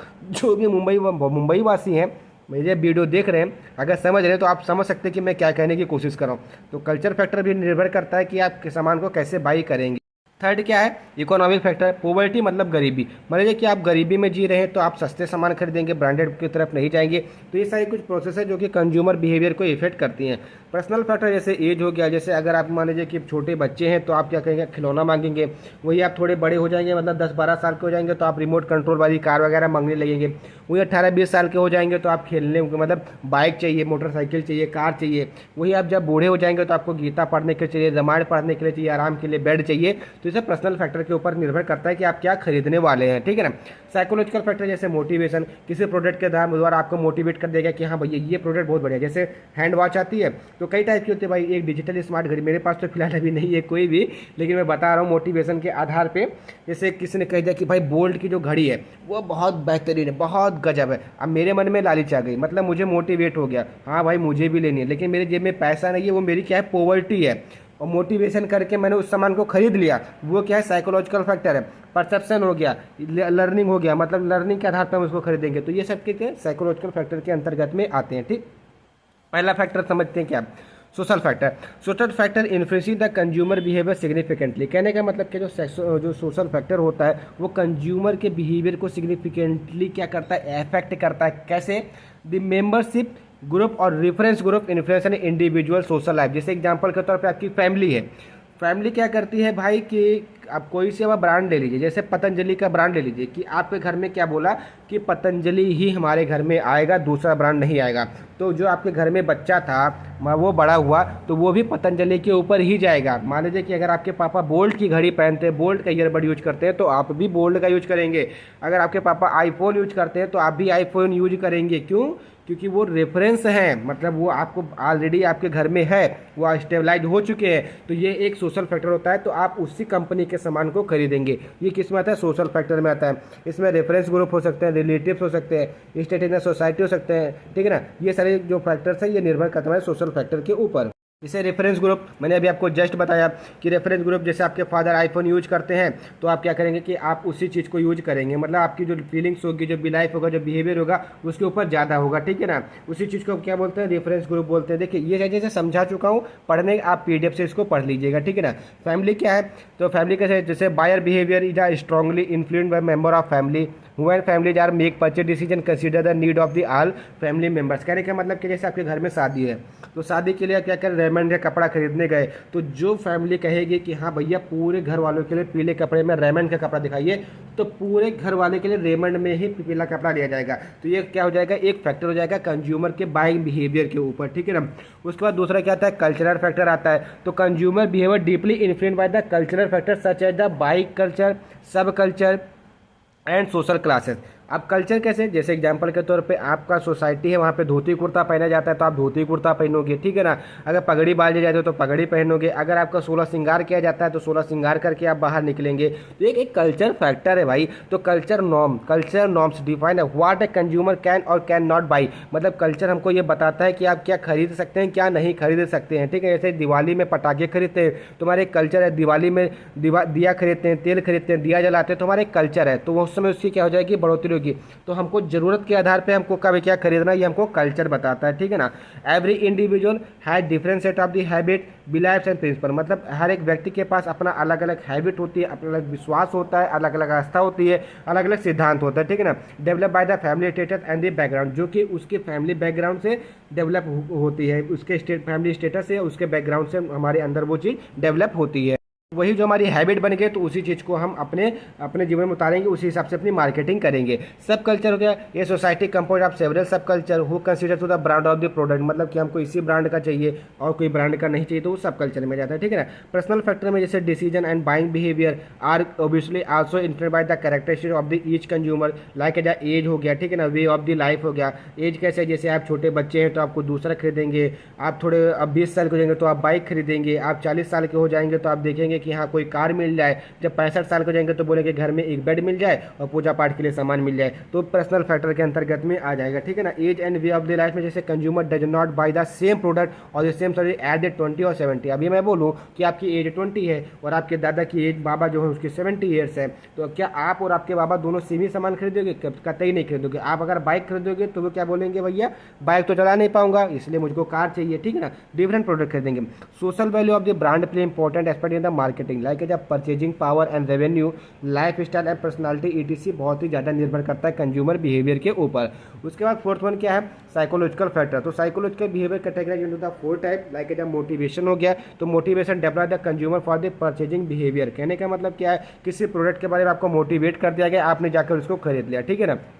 तो मोटिवेशन जैसे सेल्स प्रेजेंटेटिव हो गया, एडवर्टाइजमेंट हो गया, तो ये सब क्या करेंगे, मोटिवेट करेंगे आपको कि हाँ जैसे आपने देखा होगा जो टीवी वगैरह में परचेयर आते हैं, मतलब ब्रेक्स एडवर्टाइजमेंट होता है किसी प्रोडक्ट का कि हाँ ये तेल लगाने से आपके घुटने की ऑपरेशन की आवश्यकता नहीं पड़ेगी, तो आप मोटिवेट हो जाते हैं कि भाई मुझको तो ऑपरेशन करवाना था, लेकिन अगर ये तेल कह रहा है कि हाँ अगर आप ये तेल लगाएंगे तो मोटिवेट हो जाएंगे, मतलब आपको ऑपरेशन की आवश्यकता नहीं, तो आप तुरंत उसको बाई कर लेंगे। तो इस प्रकार क्या हो जाएगा, सेलिंग आपकी बढ़ेगी, उस प्रोडक्ट की सेलिंग बढ़ेगी, ठीक है ना। एक्चुअल में ऐसा हो या ना हो, लेकिन मोटिवेशन पाकर के आप उसको जल्दबाजी में खरीद लेते हैं, ठीक। परसेप्शन, तो selection of product through the previous experience, personal and characteristic, आपने पहले समय में उसको यूज किया है तो आप उसको खरीदेंगे। अगर बेहतर है, उसके ब्रांड अच्छा है, तो उसी ब्रांड से आप अदर चीज़ भी खरीदना स्टार्ट करेंगे, ठीक है ना। तो ये हमारे क्या था, परसेप्शन के अंतर्गत में आता है। उसके बाद नेक्स्ट क्वेश्चन क्या है, narrate the various type of advertisement media you will consider for promoting a cosmetic product या factor, justify the factor which will have an impact on effectiveness of an advertisement. ठीक है, यहाँ पे simple सा आपका promotion में दिखाना कि प्रमोशन का कैसे किया जाता है, एडवर्टाइजमेंट के कौन कौन से मेथड है, और आपको जस्टिफाई करना है कि कौन से ऐसे इंटरमीडिएट्स हैं जो कि आपके एडवर्टाइजमेंट को इफेक्टिव करेंगे। तो पहला क्या है, सबसे पहले आंसर में सबसे पहले आपको बताना क्या है, promotion of the cosmetic product को। तो ऑल द इंफॉर्मेशन, कहने का मतलब क्या है, जितने भी इंफॉर्मेशनल हैं एंड परसुएसिव एक्टिविटीज़ है, मतलब जितने भी इंफॉर्मेशनल एंड परसुएसिव एक्टिविटीज़ है जिससे आप कस्टमर को बताते हैं, अवेयर करते हैं अपने प्रोडक्ट के बारे में, by the way manufacturer and distributor, जो कि मैन्युफैक्चरर एंड डिस्ट्रीब्यूटर के द्वारा दिया जाता है, the effect of which is to induce, जिसका इफेक्ट क्या होता है, प्रिस्क्रिप्शन बढ़ जाता है, induce the prescription, supply, purchase and use of the medicinal drug. अब सिंपल सा हम बात करें तो प्रमोशन क्या है, प्रमोशन एक ऐसी टेक्निक है जहां पर हम किसी भी प्रोडक्ट की इंफॉर्मेशन को मार्केट के अंदर कंज्यूमर्स को, प्रिस्क्राइबर को, हेल्थ केयर प्रोफेशनल को बताते हैं, उसके बारे में अवेयर करते हैं, जिसका सिंपल सा इफेक्ट क्या होता है कि प्रिस्क्रिप्शन बढ़ जाता है। प्रिस्क्रिप्शन बढ़ने का मतलब क्या है, आपका प्रोडक्ट जो होगा वो मार्केट में ज़्यादा सेल होने लगता है, ज़्यादा सप्लाई होगा, ज़्यादा खरीदा जाने लगेगा और ज़्यादा यूज किया जाने लगेगा। इसी को बोलते हैं क्या, promotion and promotion of the cosmetic product. अब वहीं दूसरी बात करें तो एडवर्टाइजमेंट क्या होता है। एडवर्टाइजमेंट एक ऐसा मेथड होता है जिसके माध्यम से आप जो पब्लिक है उसको बताते हैं अपने प्रोडक्ट की इंफॉर्मेशन के बारे में। तो advertisement is the method of advertising a product. कहने का मतलब क्या है, एडवर्टाइजमेंट एक मेथड होता है किसी भी कंपनी के प्रोडक्ट को एडवर्टाइज करना, मतलब उसको विज्ञापन में लेकर आना, विच कंसीडर पब्लिक कम्युनिकेशन, जो कि कंसीडर करता है क्या, पब्लिक कम्युनिकेशन, मतलब पब्लिक कम्युनिकेशन के साथ में that promote a product service brand और इवेंट, जो क्या करता है किसी कंपनी के प्रोडक्ट को या उसकी सर्विसेज को या उसके ब्रांड को या उसके इवेंट को प्रमोट करता है। तो सिंपल से हम बात करें एडवर्टाइजमेंट क्या है। एडवर्टाइजमेंट एक ऐसे प्रोसेस है जिसमें हम किसी भी प्रोडक्ट का एडवर्टाइज करते हैं, कहाँ पे, पब्लिक कम्युनिटी में, जिससे इफेक्ट क्या होता है कि जो आपका प्रोडक्ट होता है, जो सर्विस होता है वो प्रमोट होता है और आपकी मार्केटिंग सेलिंग बढ़ जाती है। इसी को क्या बोलते हैं, एडवर्टाइजमेंट। अब टाइप ऑफ एडवर्टाइजमेंट मीडिया के बारे में अगर बात करें तो दो टाइप के होते हैं, एक होता है आउटडोर मीडिया, एक होता है इंडोर मीडिया। आउटडोर मीडिया मतलब बाहर, इंडोर का मतलब अंदर, मतलब जिसको हम डायरेक्टली करते हैं, ठीक। तो आउटडोर मीडिया में दो प्रकार के होता है, एक प्रिंटेड एक नॉन प्रिंटेड होता है। प्रिंटेड में जैसे आपका प्रेस एंड पोस्टर हो गया, जैसे प्रेस में जैसे न्यूज़पेपर वगैरह हो गया, पोस्टर में जैसे पोस्टर हो गया, लेबल हो गया, कैलेंडर हो गया, ठीक है ना। ये हमारे क्या है, एक एडवर्टाइजमेंट मेथड है। तो आप देखेंगे कैलेंडर के नीचे किसी कंपनी का एडवर्टाइज लिखा होता है, किसी प्रोडक्ट का एडवर्टाइजमेंट लिखा होता है कि आप उसको खरीदें, ये चीज़ें। वही नॉन प्रिंट में जैसे ब्रॉडकास्ट हो गया, जैसे रेडियो हो गया, टेलीविजन हो गया। ट्रांजिट में जैसे हियरिंग हो गया, transport like the bus, railway पे हम क्या करें, चित्रकारी करके उसको बताते हैं। स्पेशलिटी जैसे सिनेमा वगैरह, सिनेमा घर वगैरह में हो गया, जैसे आप कोई मूवी देखते हो तो मूवी के बीच में जो ऐड आते हैं, जैसे आप वीडियो देख रहे हैं, वीडियो के बीच में एड्स आ रहे, उसी को क्या बोलते हैं हम, speciality, non printed advertisement. Indoor media में जैसे डायरेक्ट मेल हो गया, सर्कुलर हो गया, ETC के माध्यम से हम अपने प्रोडक्ट का एडवर्टाइजमेंट करते हैं। देखिए आपके ईमेल पे बहुत सारे ईमेल ऐसे आते होंगे जिसमें आपको किसी प्रोडक्ट के बारे में बताया गया होता होगा कि हाँ ये प्रोडक्ट आप खरीदे, ठीक है, आता होगा सबके मेल पे। अगर आप चेक करेंगे तो आपको ये चीज़ आपको देखने को वहाँ पे मिलेगी, ठीक है। अगर हम एडवर्टाइजिंग मीडिया के बारे में बात करें, जैसे टेलीविज़न हो गया, रेडियो हो गया, ऑनलाइन हो गया, मोबाइल हो गया, टेली मार्केटिंग हो गया, प्रिंटेड हो गया, आउटडोर में जैसे न्यूज़पेपर हो गया, पोस्टर हो गया, कैलेंडर हो गया, लेबल हो गया, ये सब हमारी क्या है, एडवर्टाइजिंग मीडिया है, ठीक है ना। तो पहला क्या है, टेलीविज़न एडवर्टाइजिंग। टेलीविज़न का मतलब क्या है, जिसपे आप सिनेमा देखते हैं, टीवी वगैरह जो आप देखते हैं, जिसपे मूवी धारावाहिक वगैरह जो भी कुछ देखते हैं, वहाँ पर आप देखते होंगे कि एक समय के पश्चात कुछ समय चलता है, उसके बाद फिर एडवर्टाइज आता है, मतलब प्रचार आता है, जिसको विज्ञापन बोलते हैं, ठीक है ना, कि ये चीज़। तो उसी को बोलते हैं क्या, टेलीविजन एडवर्टाइजिंग। तो process of creating and airing commercial on the television with the aim to promote and product और this services most common and effective way to the reach customer. क्योंकि हर एक घर में टीवी अवेलेबल है, सब लोग टीवी देखते हैं, जरूर देखते हैं, ठीक है। अब तो मोबाइल का प्रचलन हो गया, हॉटस्टार वगैरह देखते रहते हैं, लेकिन उसके बीच में भी आपका क्या देखने को मिलता है, ऐड देखने को मिलता है, ठीक है। तो ये एक इंपॉर्टेंट है, जिससे मतलब मेथड है जिससे कि हम क्या करते हैं, अपने प्रोडक्ट को एडवर्टाइज कर सकते हैं। सेकेंड वन क्या है, टेली मार्केटिंग। मार्केटिंग का मतलब क्या होता है कि telemarketing the process of selling a product और service advertise through the television, mobile, order place by the telephone. कहने का मतलब क्या है कि आप देखते होंगे, जैसे पहले संधि सुधा का पहले एक प्रचार आता था कि आपके घुटने के दर्द के लिए आर्थो ऑयल का आप देखते होंगे कि ऑनलाइन ऑर्डर कर दीजिए। नापतोल आप देखते रहोगे कि वहाँ पे सिंपल सा आप कुछ भी प्रोडक्ट ऑर्डर कर सकते हैं। तो ये हमारी क्या एक टेली मार्केटिंग प्रोसेस ही है, ठीक है, जहाँ पर हम क्या करते हैं, अपने मोबाइल फ़ोन का यूज करके एक नंबर कॉल करते हैं, वहाँ फिर अपने ऑर्डर को प्लेस करवाते हैं, ठीक है ना। उसके बाद रेडियो एडवर्टाइजिंग का मतलब क्या है कि हम रेडियो के माध्यम से अपने प्रोडक्ट को एडवर्टाइज करवा रहे हैं, अपना प्रमोट करवा रहे हैं, ठीक है ना। Mobile advertising and online advertising क्या है कि एक हम शॉर्ट वीडियो या क्लिप बनाते हैं, उसके बाद फिर हम क्या करते हैं, मोबाइल सॉफ्टवेयर पे एक प्लेस कर देते हैं, मतलब उसके मोबाइल सॉफ्टवेयर के साइट पे इसको प्लेस मतलब स्टेबलाइज कर देते हैं for promoting the product and the service. जैसे अभी आप वीडियो देख रहे हैं तो मतलब यूट्यूब की पॉलिसी क्या है, पहले समझिए। यूट्यूब की पॉलिसी ये है कि आप कोई भी वीडियो बना रहे हैं तो आपका 10 मिनट का जो वीडियो, वहाँ पर आप 2 ऐड आएंगे, मतलब 2 ऐड आएंगे, तो वो उनकी पॉलिसी है। तो इस हिसाब से आपका वही जो ऐड आ रहा है उसी को हम एक शॉर्ट वीडियो क्लिप आपको देखने को मिलती है, 5 सेकंड, 15 सेकंड, 20 सेकंड या 30 सेकंड की कभी कभी आपको देखने को मिलती है। तो आपके मोबाइल यूट्यूब सॉफ्टवेयर में ही इनबिल्ट कर दिया गया है, प्लेस कर दिया गया है कि इतने मिनट पर ये ऐड आपको देखने को मिलेगा, ठीक है ना।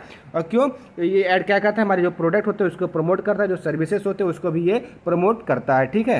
ये तो थे आपके इंडोर एडवर्टाइजमेंट। अब बात करते हैं आउटडोर एडवर्टाइजमेंट के बारे में। जैसे न्यूज़पेपर, आप न्यूज़पेपर में अक्सर देखते होंगे कि इस प्रोडक्ट का यहाँ पर एडवर्टाइजमेंट दिखाया गया, मतलब आधे पेज पर ही उसको दिखा दिया गया। जैसे निविया क्रीम, माजा, कोका कोला, ETC आपको देखने को मिलता होगा। फार्मास्यूटिकल कंपनी का आपको प्रचार देखने को, जैसे मैनकाइंड वगैरह का अधिकतर प्रचार आता है, ठीक है ना। तो ये हमारे न्यूज़पेपर पे ऊपर होते हैं, ये आउटडोर एडवर्टाइजमेंट होते हैं। The information of the product और the services print on the page of the newspaper, मतलब न्यूज़पेपर के पेज पे जो भी इन्फॉर्मेशन होगी हमारे प्रोडक्ट से रिलेटेड, सर्विसेज से लेकर, उसको हम वहाँ पे प्रिंट करवा देंगे। किस पे? न्यूज़पेपर के ऊपर। फॉर दी प्रमोशन पर्पज, मतलब अपने जो प्रोडक्ट है उसके प्रमोशन के पर्पज के लिए, ठीक है ना। एग्जांपल के तौर पे न्यूज़पेपर एडवर्टाइजमेंट हो गया। उसके बाद आप क्या करते हैं? पोस्टर, मतलब पंपलेट छपवा देते हैं। तो print a specific paper include the product information and stick at the public area promoting the product and the services. कहने का मतलब क्या, पोस्टर छपवा देते हैं, उसको जो पब्लिक एरिया है, दीवार वगैरह है, या जो आपके इलेक्ट्रिसिटी का जो स्तंभ होता है, स्तंभ होता है, उस पर देखने को मिलता है, या आपके कहीं भी ऐसी चीज़ है कोई, जैसे मान लीजिए झूला वगैरह लगा हुआ है, तो वहाँ पे हम क्या कहते हैं, या जो मोल्डिंग वगैरह लगती है, तो वहाँ पे जाकर अपना पोस्टर को प्रिंट करवा के वहाँ पे जाके चिपका देते हैं। तो उससे भी हमारा जो प्रोडक्ट होता है वो भी इन्फॉर्मेटिव हमारे नेक्स्ट कस्टमर तक पहुँच जाती है। तो ये भी हमारा क्या है, एक एडवर्टाइजमेंट का एक प्रोसेस है, ठीक है ना। उसके बाद कैलेंडर, तो प्रिंट करवा देते हैं कैलेंडर को हम, product information with the company name on the date calendar, मतलब जो डेट कैलेंडर होते हैं उसके जो नीचे जो जगह होती है वहाँ पर अपने कंपनी का जो प्रोडक्ट होगा या कंपनी की जो इन्फॉर्मेशन होगी उसको प्रिंट करवा लेंगे और क्या कर देंगे, डिस्ट्रीब्यूट कर देंगे। क्योंकि कैलेंडर क्या होता है कि हर एक इंसान के घर में रहता है, वो उसका यूज करता है, हमेशा देखता रहता है। तो इससे भी क्या कहता है, प्रोडक्ट एडवर्टाइजमेंट भी इससे बहुत ही अच्छा होता है, देखने को मिलता है, ठीक है ना।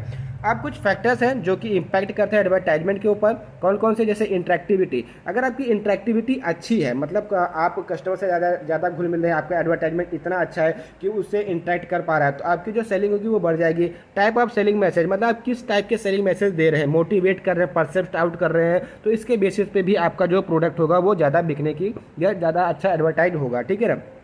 उसके बाद क्या है, कम्पिटिटिव एडवर्टाइजमेंट। तो कम्पिटिटिव एडवर्टाइजमेंट का मतलब क्या होता है कि किसी दूसरे के मतलब कोई किसी दूसरा जो कंपटीटर है आपका, उसके प्रोडक्ट से अपने प्रोडक्ट की खासियत के बारे में बताना, उसको और अच्छा बताना, आपके मतलब जो पब्लिक है उनके माइंड में लेकर आना कि मेरा प्रोडक्ट बहुत अच्छा है। मीडिया एंड सेलिब्रिटी अवेलेबिलिटी, मतलब क्या है, जैसे एक्टर हो गए, इन सब का इस्तेमाल करके, जो सेलिब्रिटी हो गए, इन सब का इस्तेमाल करके आप अपने प्रोडक्ट का एडवर्टाइजमेंट करवा दे तो और अच्छी बढ़ जाएगी उसकी सेलिंग।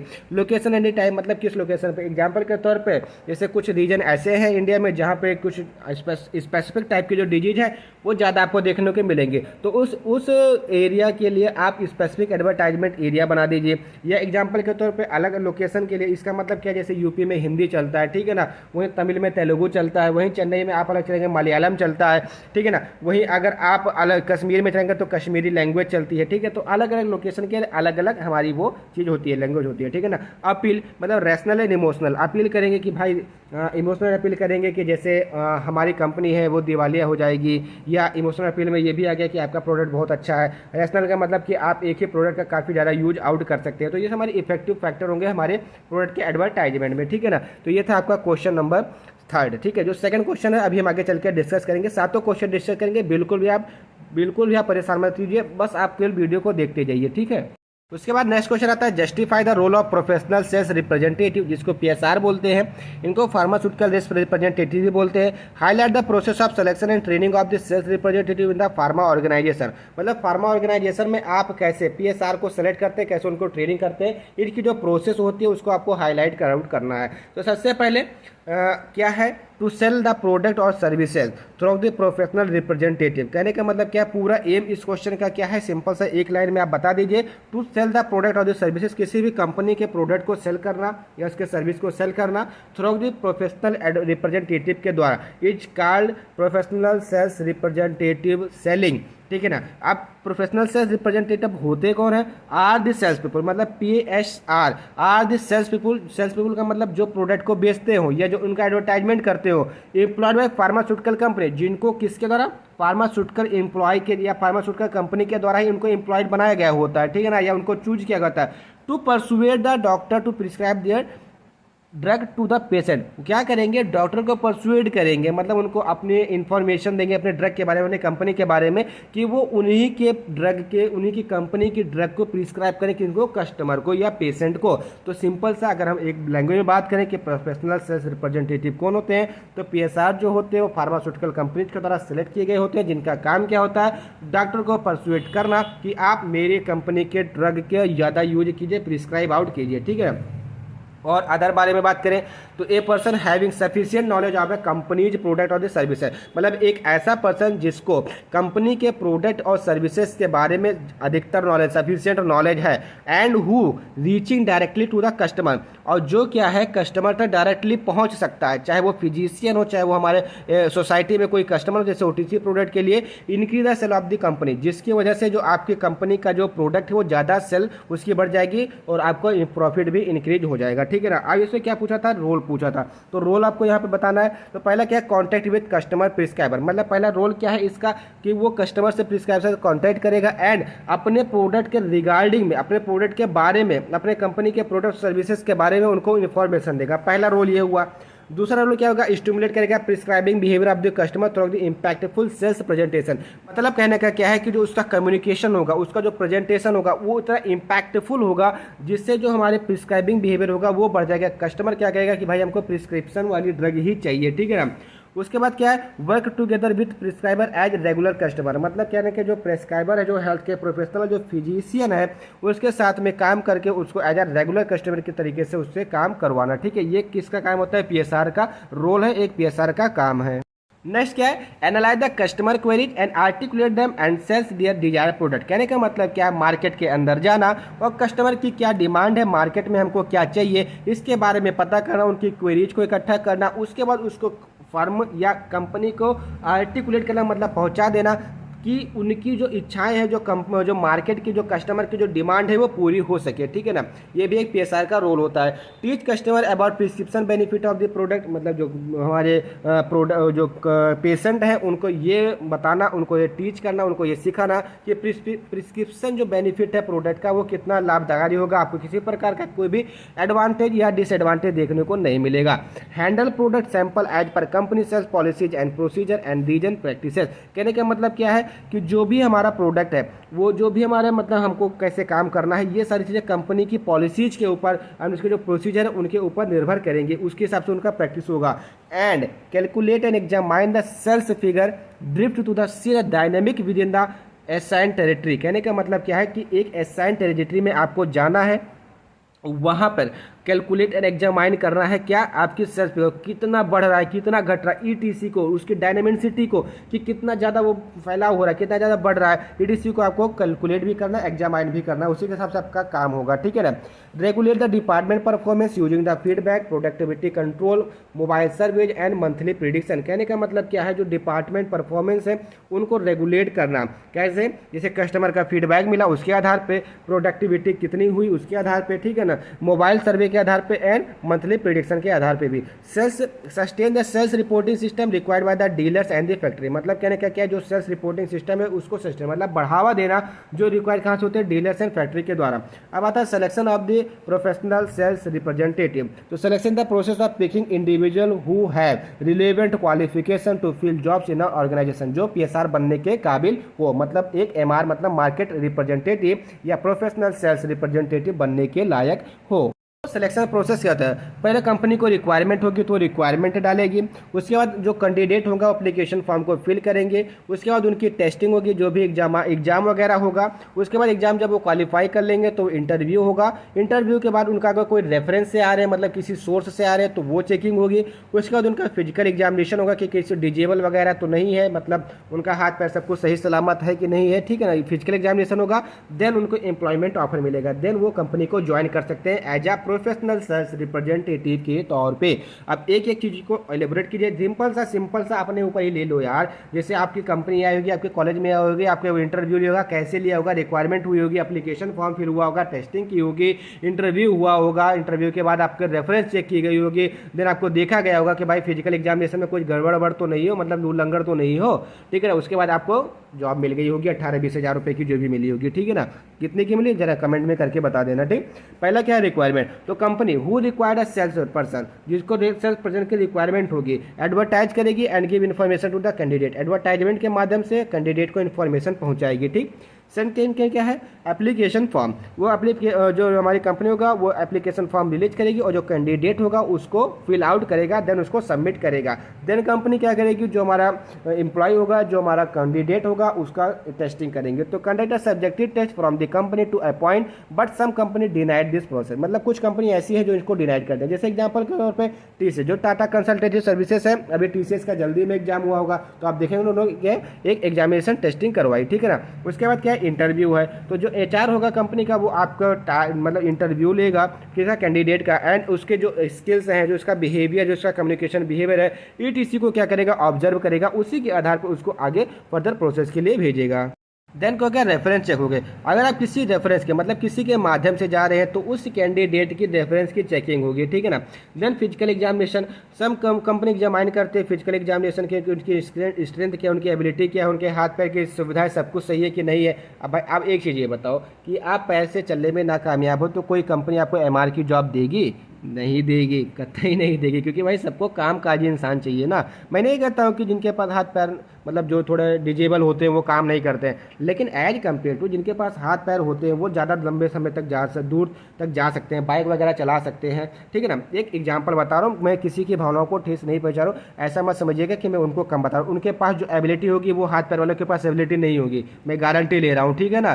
तो वो तो कंपनी का एक क्राइटेरिया है, ठीक है ना। लेकिन कुछ कंपनीज ऐसी भी होती हैं जो कि डिजेबल पर्सन को भी हायर करती है कि आप आइए हमारे यहाँ पे जो अकाउंटिंग का काम वगैरह है वो भी देखिए, अच्छी सैलरी देती है, क्वालिटी, अगर उनके रिसर्च एंड डेवलपमेंट में उनकी फॉर्म है तो वो जाएंगे सीधा इंडस्ट्री में जाएंगे तो उनको सीधा रिसर्च एंड डेवलपमेंट सीधा सब बैठ के सब कुछ करना है, ठीक है ना। तो ऐसा नहीं है कि उनके लिए जॉब नहीं, बहुत अच्छी स्कोप है, बहुत अच्छा स्कोप है, कोई दिक्कत नहीं है, ठीक है ना। उसके बाद इंप्लॉयमेंट ऑफर होगा, आफ्टर सब पास हो जाएंगे तो उनको क्या करेगा, ऑफर किया जाएगा, भैया कितना रुपए लोगे, क्या पैकेज के बारे में उनको बताया जाएगा, देन उनको कंपनी को ज्वाइन कराई जाएगी। अब क्या होता है, ट्रेनिंग ऑफ द पीएसआर, देखिए सिलेक्शन एंड ट्रेनिंग आपको बताना था। तो the main goal of the training is to build a quality to the candidate, मतलब कहने का कि जिसका जो मेन एम क्या है कि कैंडिडेट के अंदर क्वालिटी को बिल्ड करना, अबाउट द प्रोलॉन्ग या प्रोफाउंड प्रोडक्ट इन्फॉर्मेशन, मतलब जो प्रोडक्ट की इन्फॉर्मेशन है उसके बारे में, give their idea to enhance the company profile, और कंपनी को प्रोफाइल को कैसे बढ़ा सकते हैं इसके बारे में जो भी होगा वो ट्रेनिंग में आपको बताया जाएगा। The training may range from few weeks to the several month, मतलब ये जो ट्रेनिंग होती है आपके कुछ हफ्तों से लेकर कुछ महीनों तक चल सकती है, अबाउट 28 वीक्स तक चलती है, ठीक है ना। ड्यूरिंग ट्रेनिंग डेवलपमेंट आपको क्या क्या सीखने को मिलेगा, आपका कम्युनिकेशन बिहेवियर अच्छा होगा, इन्फॉर्मेशन आपको मिलेगी about the product and the services of the company, knowledge about the your company and the product and marketing process के बारे में आपको समझने को वहाँ पे मिलेगा, ठीक है। तो ये क्वेश्चन आपका होता है यहाँ पे कंप्लीट। नेक्स्ट क्वेश्चन क्या है, right a short note on DPCO and NPPA, मतलब डीपीसीओ क्या है और एनपीपीए के बारे में आपको शॉर्ट नोट यहाँ पे बताना। तो डीपी क्या है, ड्रग प्राइस कंट्रोल ऑर्डर है, एनपीपी क्या है, नेशनल फार्मास्यूटिकल प्राइसिंग अथॉरिटी है। इन दोनों के बारे में आपको एक शॉर्ट नोट देनी है, ठीक। तो अगर शॉर्ट नोट पूछा तो उसके बारे में जितना भी आपको पता है वहाँ पर आप लिख दीजिए, ठीक। तो ड्रग प्राइस कंट्रोल क्या है, तो drug price control order is an order issued by किसके द्वारा इश्यूड किया था, एसेंशियल कमोडिटीज एक्ट 1948 के अंतर्गत इसको एक इशू कराया गया था बाय द पब्लिक, इससे government, which enable it to fix the price of the value of this some essential bulk drug and their formulation, मतलब जो भी मार्केट के अंदर एसेंशियल बल्क ड्रग है और उनकी जो फार्मूलेशन है उनका जो प्राइस है वो फिक्स रखा जा सके। मतलब कहने का क्या है, डीपीसीओ का मेन एम क्या है कि जो भी मार्केट में फार्मास्यूटिकल प्रोडक्ट है या जो भी एसेंशियल बल्क ड्रग है या उनके जो फार्मूलेशन है उनका एक फिक्स प्राइस देना कि इससे ऊपर ये नहीं बिकेगी, मैक्सिमम रिटेल प्राइस देना, ये किसके अंतर्गत में आया, डीपीसीओ के अंतर्गत में आया, ठीक है ना।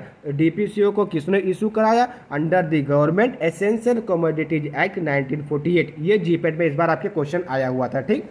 इन 1970 मतलब 1970 में government first time placed limit on the profitability of the pharmaceutical company, मतलब 1970 के पहले की अगर बात करें तो जो फार्मास्यूटिकल कंपनी थी मन चाहा दाम ले रही थी, मन चाहे दाम में प्रोडक्ट को बेच रही थी, ठीक है ना। लेकिन डीपीसीओ जब आया 1970 में गवर्नमेंट ने ये सोचा कि ये तो फार्मास्यूटिकल कंपनी की मनमानी है कि वो कितना भी प्रॉफिट लेकर अपना माल बेच रही है, तो इन्होंने इसीलिए उन्होंने डीपीसीओ का निर्माण किया। अब ऑब्जेक्टिव क्या है डीपीसीओ के?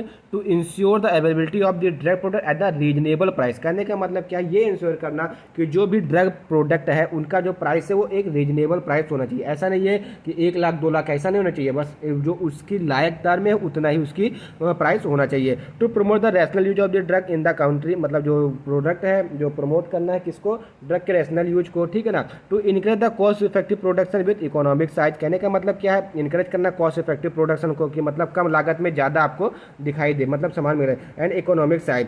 देन डीपीसीओ 2013, देखिए जो DPCO 2013, the government had notified the DPCO 2013 under the essential commodity act 1955, मतलब 19 एसेंशियल कमोडिटी एक्ट 1955 के अंतर्गत गवर्नमेंट ने डीपीसीओ 2013 को नोटिफाइड किया। उसमें क्या कहा गया? द पावर, उसको एनपीपीओ को पावर दी गई, किस लिए? To regulate the price of 348 essential drug. कहने का मतलब क्या है? 348 एसेंशियल जो ड्रग है उनको उनके प्राइस को रेगुलेट करने के लिए, जो कि NLEM 2011 से रिलेट है, उनके साथ में काम कर रही है। मेन फीचर ऑफ डीपीसीओ 2013, मतलब जो डीपीसीओ 2013 लेकर आया गया, उनका मेन फीचर क्या था? तो bring 348 drugs with 652 their dosage formulation under the price control, मतलब 348 ड्रग के 652 डोसेज फॉर्म को प्राइस कंट्रोल में लेकर आना। The new policy uses a market based pricing mechanism against the cost plus method. वहाँ पे मतलब कहना जो कॉस्ट प्लस मेथड था उसको यहाँ पे काउंटर करना। Margin of the wholesaler and retailer have been cut down to 8% to 16%, मतलब कहने का क्या है? जो होलसेलर और रिटेलर का जो मार्जिन था उसको 8 से 16% कम करना, ठीक है। Monitoring the maximum retail price of the non schedule formulation, जो नॉन शेड्यूल फॉर्मुलेशन उनकी MRP को मॉनिटर करना, कि ज़्यादा तो नहीं लिखा हुआ है। Control over bulk drug manufacture, मतलब जो बल्क, मतलब जो ड्रग है वो ज़्यादा अमाउंट में जो मैन्युफैक्चर होते हैं उस पर कंट्रोल करना। कंट्रोल ओवर फार्मुलेशन मैन्युफैक्चर, जो फार्मुलेशन मैन्युफैक्चरिंग होते हैं उसके ऊपर भी कंट्रोल करना। ये डीपीसीओ का मेन फीचर था, डीपीसीओ 2013 का मेन फीचर था, ठीक है ना। उसके बाद pricing of the formulation of calculating selling price of the schedule formulation with the help of these formula. तो average price to the retailer, मतलब रिटेलर के लिए जो एवरेज प्राइस होनी चाहिए वो कितनी होनी चाहिए? सम ऑफ टोटल रेवेन्यू, जो जितना भी total revenue upon total number of the unit, जो भी फॉर्मुलेशन आएगा उतना आप प्राइस में आप अपना वो प्रॉफिट ले सकते हैं, ठीक है ना। PC equal to PS into 1 plus M/100, जहाँ पर M का जो वैल्यू होगा वो 16 होगा अगर वो होलसेलर है तो, नहीं सॉरी रिटेलर है तो। अगर होलसेलर है तो जो M की वैल्यू होगी वो 8 होगी, ठीक है। प्राइसिंग ऑफ नॉन शेड्यूल, मतलब जो नॉन शेड्यूल फॉर्मुलेशन उनकी प्राइसिंग कैसे कर सकते हैं? तो national pharmaceutical pricing authority monitor the market maximum retail price, वो MRP को क्या करेगी? मॉनिटर करेगी। एज पर DPCO 2013 non manufacturer is allowed to increase the price of non schedule formulation, मतलब कहने का क्या है? कोई भी मैन्युफैक्चरर एज पर डीपीसीओ 2013 अपने मन से किसी भी नॉन शेड्यूल फॉर्मुलेशन का जो प्राइस है वो नहीं बढ़ा सकती है, ठीक है। ये किसके अंतर्गत में? डीपीसीओ 2013 के अंतर्गत आया।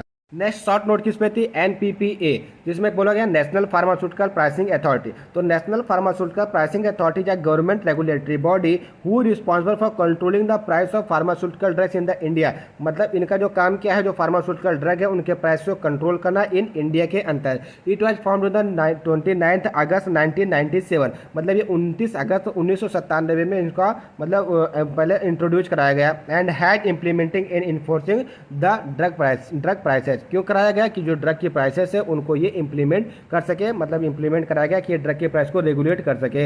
It provide the fund for studies regarding pricing of the drug, मतलब ये उसको फंड प्रोवाइड कराएगी कि कितनी उस ड्रग की कितनी प्राइस, मतलब कितनी कॉस्ट है, कितनी लागत है, कितना प्रॉफिट इसमें मिल सकता है। ETC का स्टडी कराना, उसका फंड देना, जिससे कि जो भी ड्रग है उसका एक एग्जैक्ट जो भी है, मतलब उसका जो रुपए है, जो भी उसका मूल्य है वो दे सके, उसका जो प्राइस दे सके। इट हैज द रिस्पॉन्सिबिलिटी, इनकी जो responsibility to monitor the drug storage collection of data regarding import and export of the drug, मतलब इनकी एक रिस्पॉन्सिबिलिटी ये भी है मॉनिटर करना कि ड्रग कैसे स्टोर करेंगे, उसको कैसे कलेक्शन करेंगे एंड इंपोर्ट एक्सपोर्ट कैसे करेंगे ड्रग का। The market share of the pharmaceutical company and their profit, और जो मार्केट शेयर है कंपनी का, जो भी प्रोडक्ट है फार्मास्यूटिकल कंपनीज का एंड उसका जो प्रॉफिट है उनको भी ये रेगुलेट करेंगे, ठीक है ना। And NPPA advice government of India on the matter of the drug policies and the pricing, मतलब जो ड्रग पॉलिसीज और जो प्राइसिंग जो भी मैटर होगा उसका जो एनपीपीए होगा वो गवर्नमेंट को एडवाइस देगी, ठीक है ना। फंक्शन ऑफ द एनपीपीए क्या है, to implement and enforce the provision of the DPCO, जो डीपीसीओ का प्रोविजन था क्या कि आप जो भी ड्रग है उसको अपने हिसाब से ना बढ़ाएं, मतलब कहने का क्या है उसको एक कंट्रोल में रखे, एक प्रोविजनल प्राइस पे उसको प्रोवाइड कर, रीजनेबल प्राइस आप उसको दे सके, तो उसको इम्प्लीमेंट करना।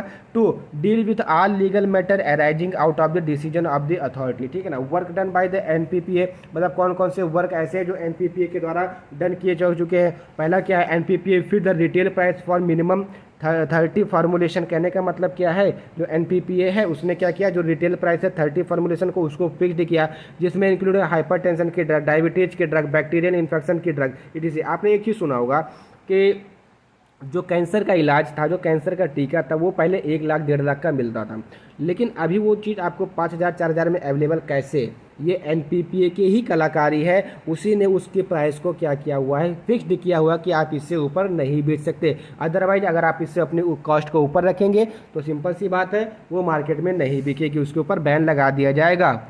And NPPA reduce 390 non schedule cancer medicine about 87%, मतलब जो non schedule anti cancer drug है उनका 87%, 390 non schedule anti cancer drug है उनका 87% रेट गिरा दिया गया, किसके, एनपीपीए के द्वारा। NPPA notified price of 65 essential formulation including those in high BP, diabetes, pain and infection में जो यूज हो रहा था, 65 ऐसी एसेंशियल फार्मूलेशन को उन्होंने फिक्स्ड प्राइस दिया। NPPA capped price of 51 essential medicine including those used in the heart treatment, cancer, pain, skin problem etc में 51 ऐसे मेडिसिन को उनका जो प्राइस है उसको कैप्ड किया कि इससे ऊपर आप नहीं बेच सकते हैं। NPPA cap the price of orthopaedic knee implant up to 70% lower the current rate. जैसे अभी आप नी प्लांट के बारे में सुनेंगे तो आपके मन में आएगा 8 लाख 10 लाख, लेकिन अब नी प्लांट 1.5 लाख 2 लाख में भी हो रहा है। क्यों? क्योंकि उनकी 70% जो लागत थी उसको कम कर दी गई है, जो प्राइस प्रॉफिट था उसको कम कर दिया गया, ठीक है ना। उसके बाद नेक्स्ट क्वेश्चन आता है, right A short note on the rural marketing and global marketing, मतलब रूरल मार्केटिंग और ग्लोबल मार्केटिंग के ऊपर राइट नोट लिखना है, आपका शॉर्ट नोट लिखना है। तो रूरल मार्केटिंग क्या है, rural marketing can be design या define at the process of promoting, developing and pricing and distribution.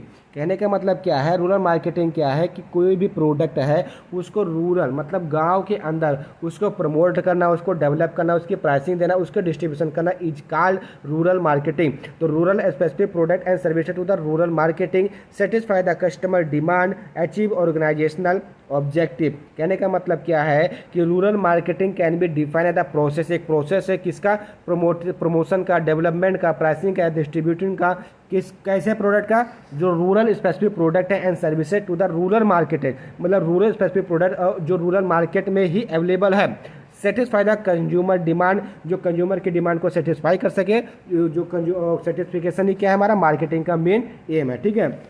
तो rural marketing also define the planning and implementing marketing study for the rural market to achieve marketing goal. मतलब कहने का क्या है, market जो rural area में अपने जो भी एम है उनको इम्प्लांट करना, उनकी प्लानिंग करना is called rural marketing.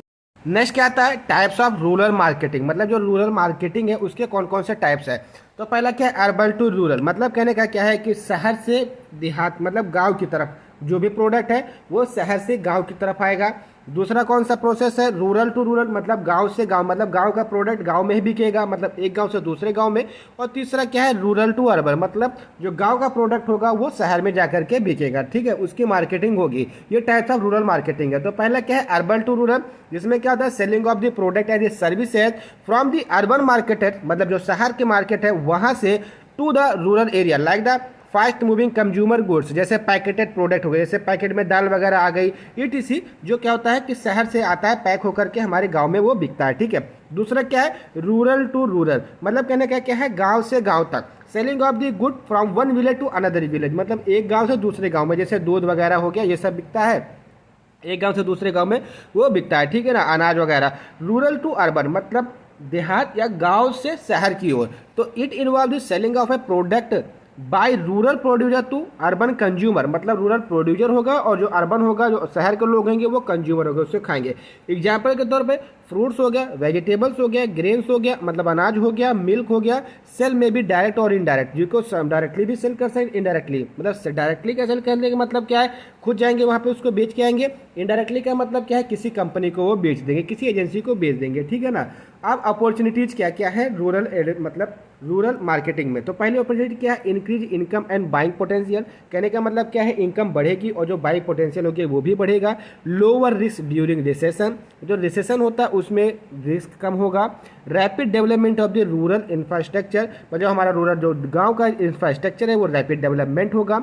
Large population and demand, मतलब क्या होगा कि लार्ज पॉपुलेशन की वो डिमांड हो जाएगी, ठीक है ना। उसके बाद challenges is the rural market है, मतलब देखिए देखो समराइज करके मैंने एक ही में लिख दिया, आप चाहें तो इसको एक एक करके भी इलोबरेट आउट कर सकते हैं, ठीक है। बट मैंने इसमें इसी प्रकार से किया क्योंकि जगह थोड़ी कम थी और थोड़े में ही आपको ज़्यादा समझाना है, ठीक।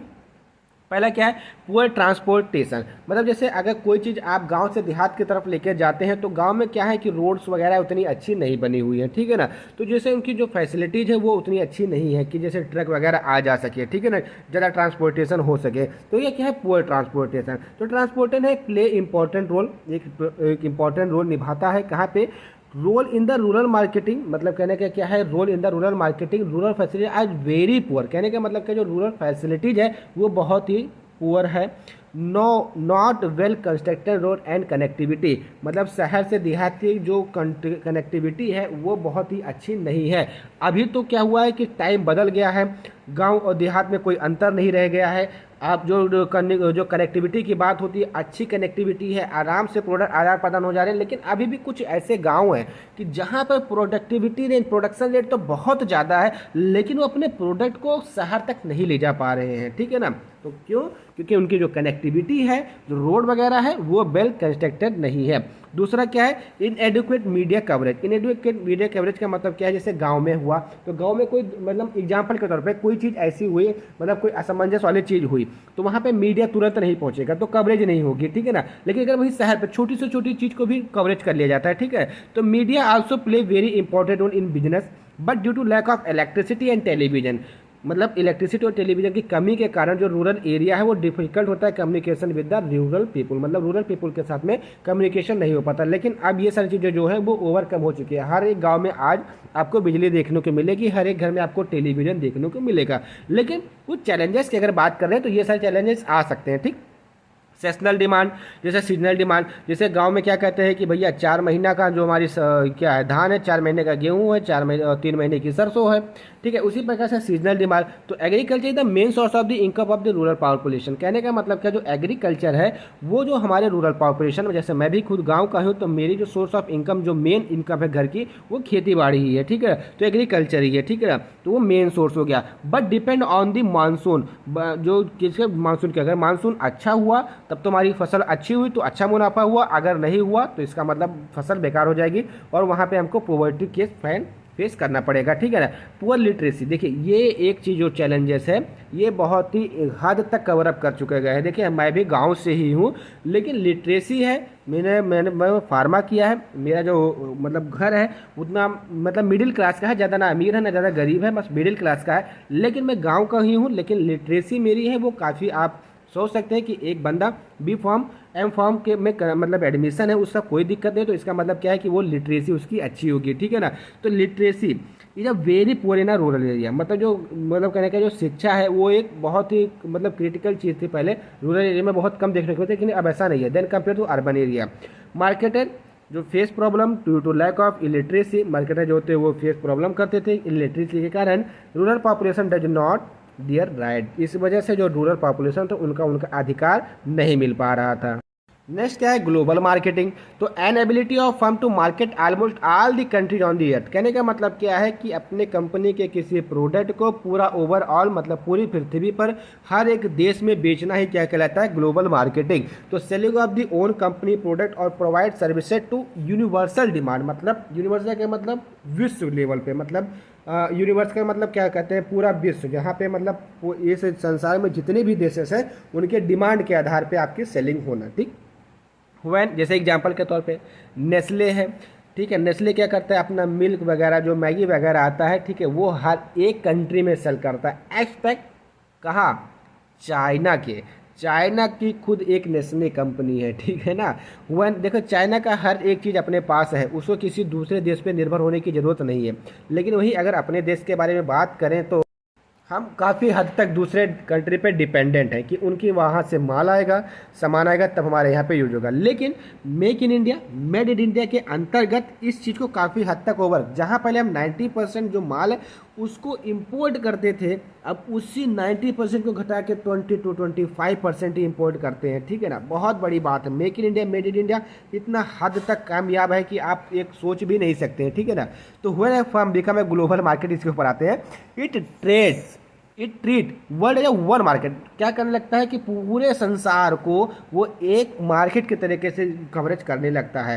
And it aim to sell the product और द सर्विसेज एवरीवेयर। और इसका मेन एम क्या होता है कि अपने प्रोडक्ट और अपने सर्विसेज को हर एक जगह बेच सके, ठीक है ना। Need of the global market है, मतलब क्या क्या है, क्या ज़रूरत है फॉर सर्वाइवल एंड ग्रोथ, मतलब सर्वाइवल एंड ग्रोथ के लिए। तो कैसे आप कस्टमर को सेटिस्फाई करेंगे और कैसे अपने मार्केटिंग को मैनेज आउट करेंगे, ठीक है ना।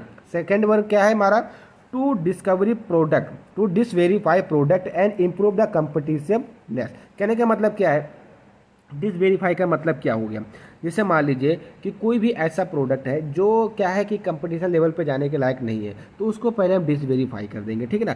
Firms does not affected by seasonal and cyclic fluctuation. कहने का मतलब क्या है कि जैसे जैसे गांव में क्या है कि सीजनल है, अगर मानसून आया तो अच्छी बात है, नहीं आया तो फसल खराब है, उस टाइप का कोई भी ऐसी चीज़ नहीं हो जाए, इसलिए उसको डिसवेरीफाई मतलब उसको पहले से नेट आउट करें, किसी भी साइक्लिक फ्लक्चुएशन देखने को ना मिले। एंड डिसवेरिफिकेशन इनकी द मार्केटिंग साइज, और इस टाइप की जो डिसवेरिफिकेशन होगी वो मार्केट साइज को बढ़ा देगी। से थर्ड वन क्या है, to operate within global market place. कहने का मतलब क्या है, ग्लोबल मार्केट के जो स्थान है वहाँ पर अपने आप को ऑपरेट करना। तो globalisation of the goods services capitals technology and the labour. Fourth one क्या है, कल्चरल एक्सचेंज। तो different in cultural environment encourage marketing adaption, ठीक है ना, वाइल सिमिलरिटीज इनकरेज स्टैंडर्डाइजेशन, ठीक है। अब हमको चैलेंजेस कौन कौन से देखने को मिल सकते हैं अगर हम ग्लोबल मार्केटिंग में जाते हैं। तो पहला क्या है, पॉलिटिकल या रेगुलेटरी इन्वायरमेंट, क्योंकि हर एक देश की अलग अलग अपनी पॉलिसीज होती है, अलग अलग अपनी रेगुलेटरी इन्वायरमेंट होता है। जैसे ट्रैफिक बैरियर, टैक्स वगैरह हो गया, ड्यूटीज वगैरह हो गया। नॉन ट्रैफिक बैरियर्स में जैसे डोमेस्टिक सब्सिडीज हो गया, लाइसेंसिंग, पैकेजिंग, ईटीसी, स्टोरेज हो गया, वहाँ पे कॉस्ट क्या है, इलेक्ट्रिसिटी कॉस्ट क्या है, ईटीसी के आधार पे वहाँ पे आपको चैलेंजेस देखने को मिलेगा। हर एक कंट्री का अलग अलग होगा, तो इस प्रकार से आपका प्राइस भी अलग अलग होगा, ठीक है।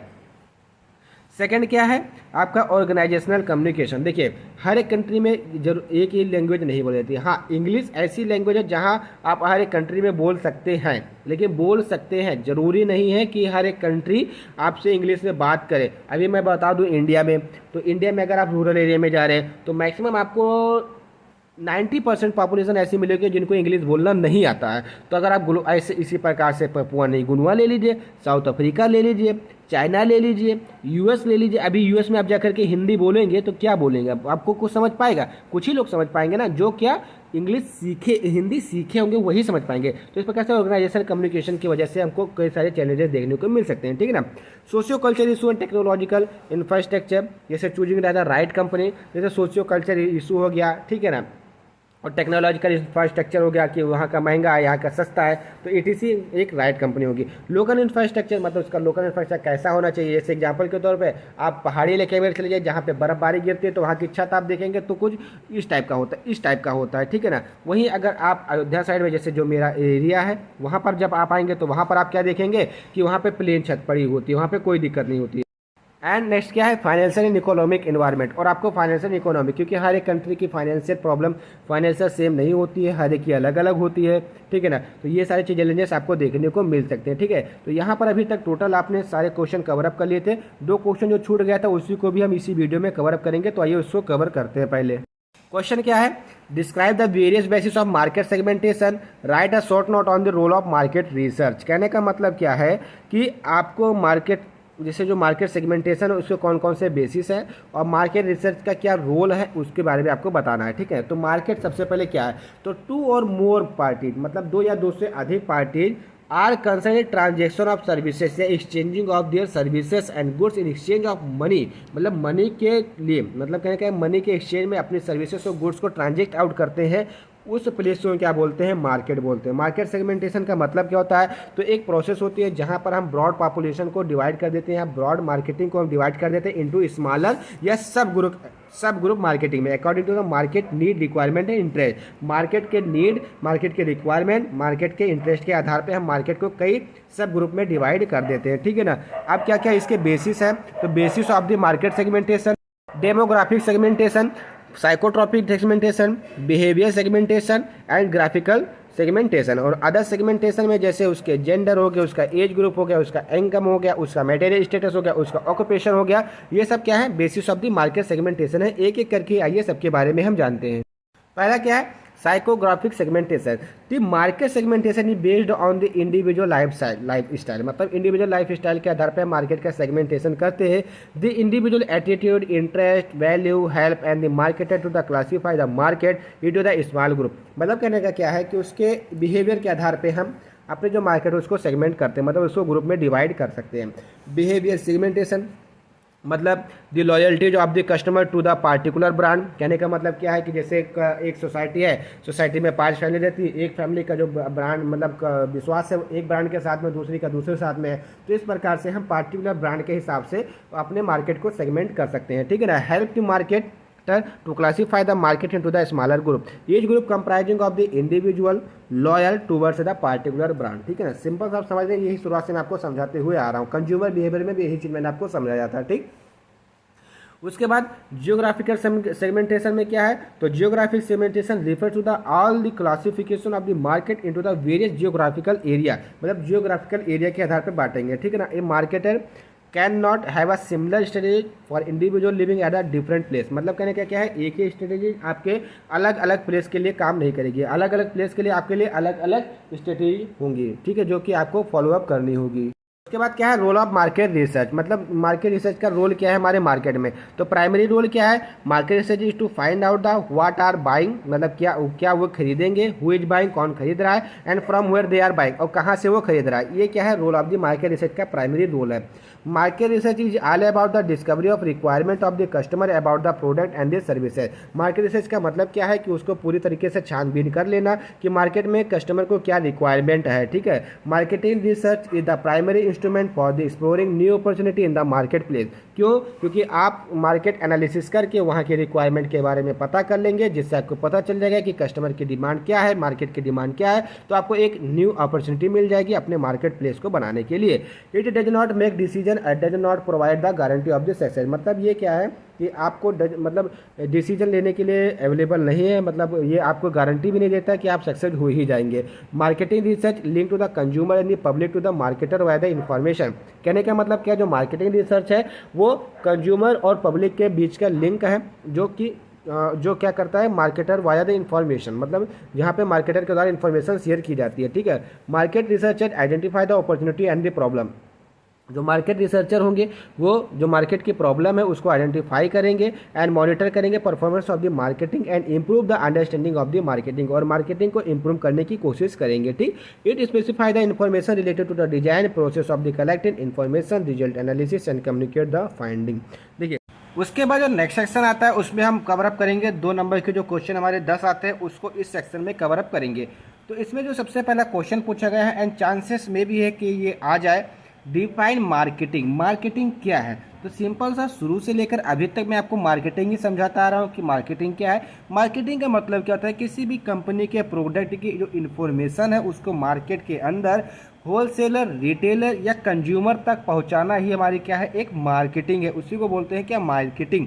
तो मार्केटिंग क्या है, marketing is the identification of requirement of the society and fulfil these needs. कहने का मतलब क्या है कि जो मार्केटिंग क्या है, इसमें हम क्या कहते हैं, जो सोसाइटी अपनी है, जैसे हम लोग हैं, हम लोगों की ज़रूरत क्या है इसको आइडेंटिफाई करना, उसके बाद हम लोगों की ज़रूरतों के आधार पे ही मार्केट के अंदर अपना प्रोडक्ट लेकर आना, इसी चीज़ को क्या बोलते हैं, मार्केटिंग बोलते हैं, ठीक।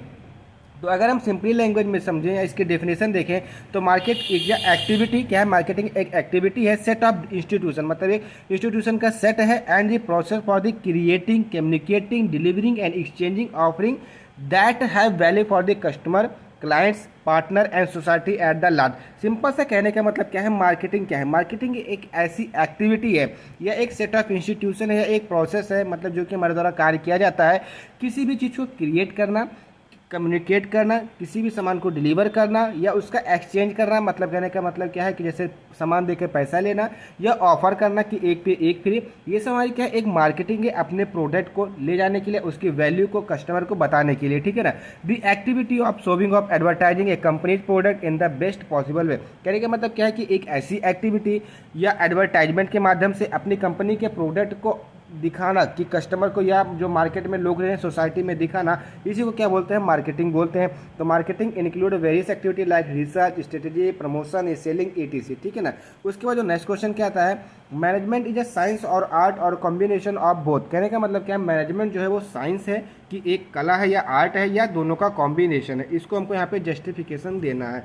तो सिंपली सी सबसे पहले अगर हम बात करें तो मैनेजमेंट एज अ साइंस क्यों है, तो management is a science because क्योंकि it is based on the various theories and the principles. कहने का मतलब क्या है, जो मार्केटिंग है वो बहुत सारे थ्योरीज और प्रिंसिपल्स के ऊपर बेस्ड है, which are developed over the certain year, जो कि काफ़ी लंबे समय तक के लिए वहाँ पे डेवलप किया गया with continuous experiment and observation. अब देखिए एक्सपेरिमेंट कहने का मतलब क्या है, सिंपल से कहने का मतलब क्या है, जैसे आप मार्केट में गए, मार्केट में जाने के बाद आपने एनालिसिस की। एनालिसिस क्या की कि कस्टमर की क्या नीड है, क्या ज़रूरत है, इस एरिया का जो क्लाइमेट है वो कैसा है, यहाँ पे कितने टाइप की बीमारियाँ ज़्यादा देखने को मिली। तो ये सब क्या है, एक हमारा साइंस का ही तो पार्ट है, एक टेक्नोलॉजी तो ही है।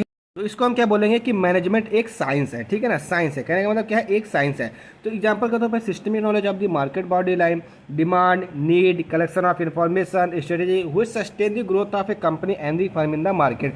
ये सारे जो इसेंशियल कंपोनेंट क्या है हमारे जो मार्केट में हमारी जो कंपनी है उसको सस्टेन ग्रोथ कराने के लिए रिस्पॉन्सिबल होती है। तो इस प्रकार से हम बोल सकते हैं कि मैनेजमेंट हमारा साइंस है। उसके बाद अगर हम मैनेजमेंट एज अ आर्ट, अगर हम बात करें, जैसे आपने कस्टमर एनालिसिस कर ली, सोसाइटी की एनालिसिस कर ली, मार्केट की एनालिसिस कर ली, लेकिन अब आपको अपना प्रोडक्ट उतारना है मार्केट के अंदर, एडवर्टाइज करना है, आपको कम्युनिकेशन करना है, तो ये तो साइंस के अंदर आता नहीं, ये आर्ट के अंतर्गत आता है। मतलब मैनेजमेंट करना है तो आर्ट के तरीके से जैसे हमसे आपकी बात करनी है, तो इसमें तो कोई टेक्नोलॉजिकल है तो नहीं कि हाँ हम पहले एनालिसिस करेंगे आपकी बात कितनी फ्रीक्वेंसी से निकली है, कितनी तेज़ी से निकली, ऐसा तो कुछ है ना। एक आर्ट है, आर्ट का मतलब एक कला, आपके बोलने की कला, आपके मतलब सामान को दिखाने की कला, एडवर्टाइजमेंट की कला।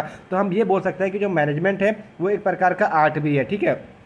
तो management also considered as a part art because a manager applies these theories on the principle based on his knowledge, creativity and the skill। Example के तौर पे कम्युनिकेशन स्किल डेवलपमेंट हो गया, अंडरस्टैंडिंग मार्केट रिक्वायरमेंट हो गया, एडा सेजनी occasionally, ठीक है ना, built a strong place in the market. तो हम इस प्रकार से कह सकते हैं कि जो मैनेजमेंट है as a science and art both है, दोनों का कॉम्बिनेशन है, ठीक है। इन फॉलोइंग बेसिस के आधार पर हम ये चीज़ कह सकते हैं।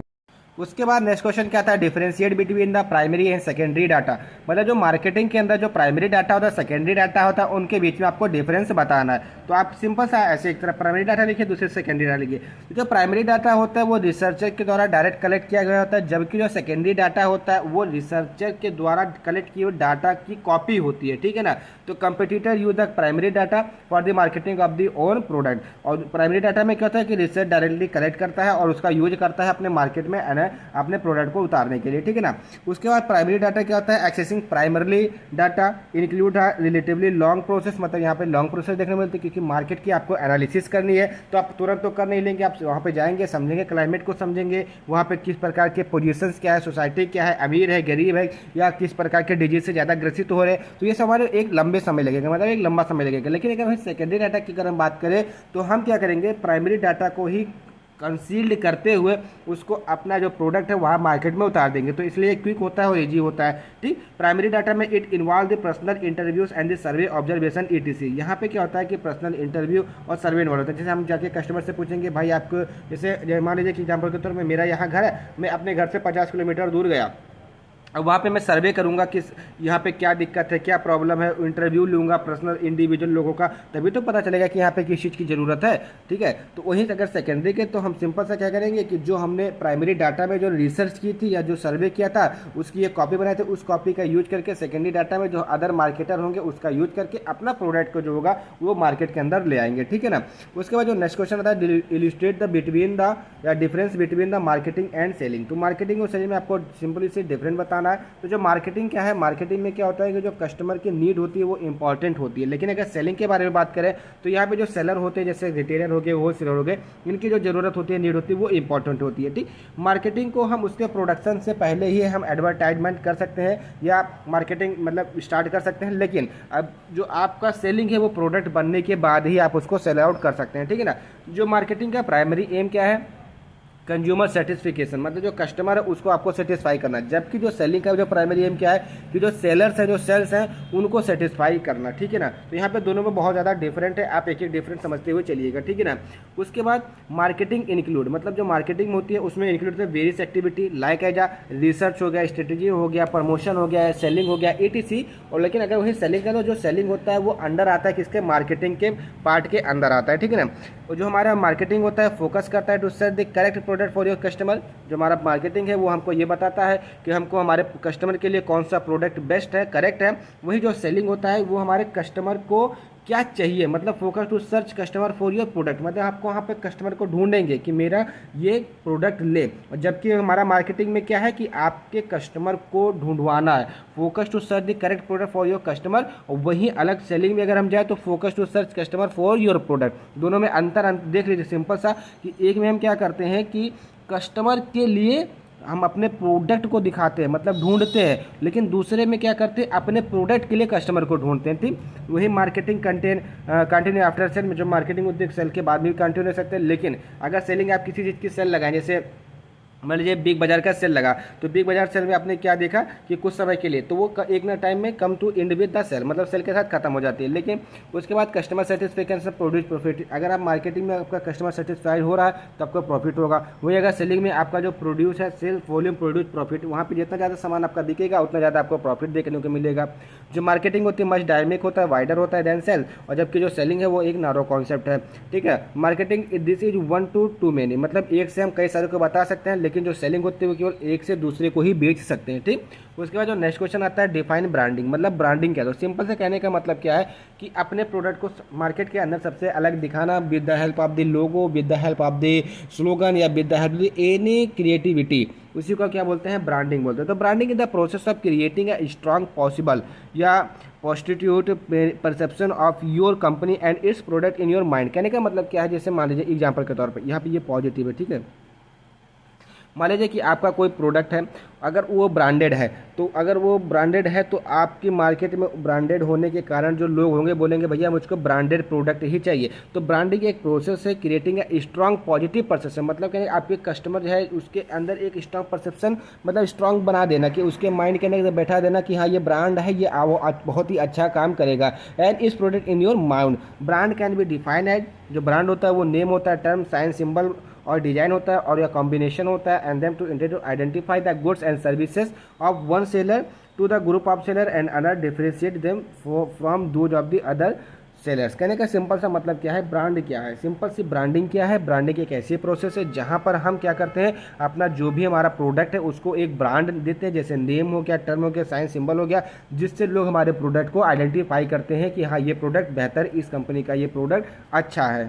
उसके बाद जो नेक्स्ट क्वेश्चन आता है suggest the important purpose of the packaging, मतलब जो हमारे पैकेजिंग होता है उसका इंपॉर्टेंट पर्पज क्या है। तो सिंपल सी पैकेजिंग क्या है, पैकेजिंग इज डिफाइंड है the all the product made of any material और एनी नेचर टू बी। कहने का मतलब क्या है कि जो भी प्रोडक्ट है, कोई भी प्रोडक्ट है, मतलब सभी प्रोडक्ट किसी न किसी मटेरियल से बने होते हैं, of any nature to be used for the safety containing handling delivering and preservation of the good. मतलब कहने का मतलब क्या है, जो भी मटेरियल है वो किसी भी नेचर के हों, उनकी हमको सेफ्टी जरूरत होती है, उनका कंटेनमेंट करना होता है, उनकी हैंडलिंग करनी होती है, उनकी डिलीवरिंग करनी होता है, और उनका प्रिजर्वेशन करना होता है, किसका, सामान का, from the manufacture to the customer. तो इसी चीज़ को हम क्या बोलते हैं, पैकेजिंग। तो पैकेजिंग सिंपल सा क्या होता है, एक प्रकार की प्रोसेस होती है जिसमें जो हम हमारा सामान होता है उसको पैक्ड करते हैं forward, safety, containment, handling, delivering and preservation. Simple सा पैकेजिंग ये है। अब सजेस्ट द इंपॉर्टेंट पर्पज, अब इसका पर्पज क्या है, तो पहला पर्पज तो सिंपल सा to protect the product and easily effective containment. कहने का मतलब क्या है कि जो हमारा प्रोडक्ट है उसको प्रोटेक्ट करें, और दूसरा क्या है कि उसको आसानी से हम ट्रांसपोर्ट आउट कर सकें। दूसरी चीज़ क्या है, effectiveness in the distribution and transformation of the good, मतलब कहने का कि उसको आसानी से डिस्ट्रीब्यूट आउट कर सके और ट्रांसफर भी कर सके। Proper labelling and identification and the product description, कहने का मतलब क्या है, जो हमारी पैकेजिंग है, पैकेजिंग के ऊपर ही अगर पैकेजिंग अच्छे तरीके से हुई तो उसके ऊपर हमारी प्रॉपर लेबलिंग हो जाएगी, जिससे कि हमको जो प्रोडक्ट होगा उसका आइडेंटिफिकेशन करने में और जो प्रोडक्ट के बारे में जो उसका डिस्क्रिप्शन है वो भी हमको आसानी से पता चल जाएगा। Attractive packaging impress the customer and unique packaging easily identify the product. कहने का मतलब क्या है, जो अट्रैक्टिव पैकेजिंग होगा वो आपके कस्टमर को इम्प्रेस करेगा। वहीं और यूनिक जो पैकेजिंग होगी, मतलब आपकी पैकेजिंग एकदम यूनिक हुई तो वो क्या करेगा, आपके प्रोडक्ट की एक अलग पहचान बनेगा। तो ये कुछ है पर्पज ऑफ द पैकेजिंग। उसके बाद जो क्वेश्चन नंबर 7 है, what are the fundamental difference between the sales promotion and publicity. मतलब यहाँ पर आपको सेल्स प्रमोशन और पब्लिसिटी में आपको डिफरेंशिएट करना है, ठीक है। तो एक तरफ सेल्स प्रमोशन, दूसरी तरफ पब्लिसिटी लिखिए। पहली चीज़ क्या है, self promotion done by business means simply persuading the potential customer to avoid their product और द सर्विस। सिंपल से कहने का मतलब क्या है, प्रमोशन करना। कहने का मतलब क्या है, जो कस्टमर हैं उनको अपने जो हमारा प्रोडक्ट है उसके विषय में जानकारी देना कि वो आपके प्रोडक्ट को परसुएट करें, मतलब खरीदें, ठीक है ना। पोटेंशियल कस्टमर को कि हाँ एक बार अगर आपके साथ में आ जाए तो वो दोबारा आपका साथ ना छोड़ें। लेकिन अगर पब्लिसिटी के बारे में बात करें तो publicity is the public visibility और the public awareness for any product. कहने का मतलब क्या है, पब्लिसिटी का मतलब क्या है कि अगर आपका प्रोडक्ट बेहतर हुआ तभी वो पब्लिक होगा, मतलब तभी उसको प्रसिद्धि मिलेगी, तभी वो हमारे मार्केट के अंदर उसकी पब्लिसिटी मिलेगी। तो ये पब्लिसिटी द पब्लिक विजिबिलिटी, एक पब्लिक की विजिबिलिटी होती है, इसमें किसी प्रकार का प्रमोशन नहीं होता है। और public awareness for any product, मतलब जो पब्लिक है उसका जो अवेयरनेस है उसके प्रति, उस प्रोडक्ट के प्रति। और this service that is offered by a business, जो कि एक बिजनेस मैनेजमेंट या एक कंपनी के द्वारा दिया जा रहा है, ठीक है ना। उसके बाद क्या है, sales promotion are targeted to the customer as well as intermediate. कहने का मतलब क्या, जो सेल्स प्रमोशन होता है वो कस्टमर को और साथ ही साथ में जो उसके इंटरमीडिएट है, like as a wholesaler, retailer, agent, distributor, agent, ETC, इनको क्या कहता है, टारगेट करता है। लेकिन अगर पब्लिसिटी के बारे में बात करें तो ये केवल हमारे कस्टमर को ही टारगेट करता है, ओनली ऑन कस्टमर को, ठीक। Sales promotion involve the information sharing about the product specifying to the market. कहने का मतलब क्या है, सेल्स प्रमोशन में क्या होता है कि हम जो हमारी इन्फॉर्मेशन होती है प्रोडक्ट से रिलेटेड उसको मार्केट के अंदर जा करके शेयर करते हैं। वहीं जो हमारी पब्लिसिटी होती है प्रोडक्ट, उसको किसी भी प्रकार की एडवर्टाइजमेंट की आवश्यकता नहीं होती है। कस्टमर जो होगा वो ऑलरेडी उसके प्रति अवेयर होगा, उस प्रोडक्ट के प्रति। तो ये कुछ डिफरेंट है हमारे सेल्स प्रमोशन एंड हमारी जो पब्लिसिटी है उसके बीच में। नेक्स्ट क्वेश्चन क्या है, डिफाइन चैनल कॉन्फ्लिक्ट। कॉन्फ्लिक्ट का सिंपल सा मतलब क्या होता है, टूटना, ठीक है ना। अभी मान लीजिए एग्जांपल यहाँ पे समझिए कि आप दो लोग हैं, दो लोग साथ में मिलकर काम कर रहे हैं, ठीक है ना। वही तो आप जो आप हैं वो आपका एक साथी है, तो आपके साथी ने क्या किया कि जब आपका बिजनेस अच्छा खासा चल गया तो वो आपसे अलग हो गया। अलग होने के बाद में जितने भी आपके जो मतलब चैनल थे, लिंक थे, उसको तोड़ दिया। उसने अपने एक नए सिरे से ही अपना वो स्टार्टअप किया, उसी को बोलते हैं चैनल कॉन्फ्लिक्ट। तो चैनल कॉन्फ्लिक्ट क्या होता है, identify actual and potential sources. मतलब यहाँ पे हम सिंपल से अगर एक वर्ड में बात करें तो आइडेंटिफिकेशन करना किसकी, एक्चुअल एंड पोटेंशियल सोर्सेस की, ठीक है ना। तो channel conflict occurs when the brand interfere with their partners ability to sell. कहने का मतलब क्या है, जो चैनल कॉन्फ्लिक्ट कब होता है, मतलब टूटता कब है, जब जो ब्रांड होते हैं वो इंटरफियर करता है अपने पार्टनर की एबिलिटी के साथ कि उनका पार्टनर कुछ ज़्यादा बेच सकता है या अलग होकर बेच सकता है, ज़्यादा बेच सकता है, मतलब एक दूसरे की लालच की भावना आ जाना। And distribute product to the customer. Simple सा कहने का मतलब पूरी इस लाइन का यही है कि चैनल कॉन्फ्लिक्ट कब होता है, जब कोई दो पार्टनर, कंपनी के दो पार्टनर टूटते हैं, मतलब अलग अलग होते हैं, और एक पार्टनर कोशिश करता है कि उसी प्रोडक्ट को कस्टमर के द्वारा अपने माध्यम से भिजवाया जाए। तो it typically occur when the brand being selling its product directly to the customer disturbing, मतलब डिस्टर्ब करके जो चैनल पार्टनर है, जो कुछ भी है पार्टनरशिप है, जैसे डिस्ट्रीब्यूशन, रिटेलर से, एजेंट से, जितने भी पार्टनरशिप है वो सबको तोड़ के जो कंपनी का जो मालिक होगा या जो हमारा एक एजेंट होगा वो डायरेक्टली क्या करेगा, कस्टमर को अपना प्रोडक्ट सेल करेगा। वो टिपिकली सर्व एज इंटरमीडिएट है, ठीक है। इसलिए दो टाइप के होते हैं, यहाँ पे ओरिजेंटल चैनल कॉन्फ्लिक्ट होता है, एक वर्टिकल चैनल कॉन्फ्लिक्ट होता है। ओरिजेंटल चैनल कॉन्फ्लिक्ट का मतलब कहता है happens between the same channel members at the same level, मतलब एक ही चैनल मेंबर के साथ में और सेम लेवल पर होता है। लेकिन वर्टिकल चैनल कॉन्फ्लिक्ट में क्या होता है, occurs between the different level of the same channel, मतलब चैनल तो सेम होगा लेकिन जो उनका लेवल होगा वो डिफरेंट होगा। उसके बाद जो नेक्स्ट क्वेश्चन इसमें पूछा जा रहा है, compare and contract wholesaler and retailer, मतलब जो होलसेलर और रिटेलर है उनके बीच में आपको कंपेरिजन करना है। तो होलसेलर सिंपल सा जनरली जाली बात समझिए कि होलसेलर बल्क अमाउंट में क्या रखता है, प्रोडक्ट को रखता है, तो इसका मतलब क्या, उसकी लागत भी ज़्यादा होती है। होलसेलर क्या लेता है, एजेंसी लेता है, एजेंसी लेने का फ्रेंचाइजी लेता है, तो वो एक ही कंपनी के प्रोडक्ट को ज़्यादा रखता है। लेकिन अगर रिटेलर के बारे में बात करें तो वो कम सामान रखता है। लेकिन सारे सामान रखता है, मतलब डिफरेंट कंपनी के सामान रखता है, वो जो डायरेक्ट कस्टमर से जुड़ा हुआ होता है। तो ऐसे करके आप कई सारे यहाँ पे कंपेरिजन कर सकते हैं, ठीक है ना।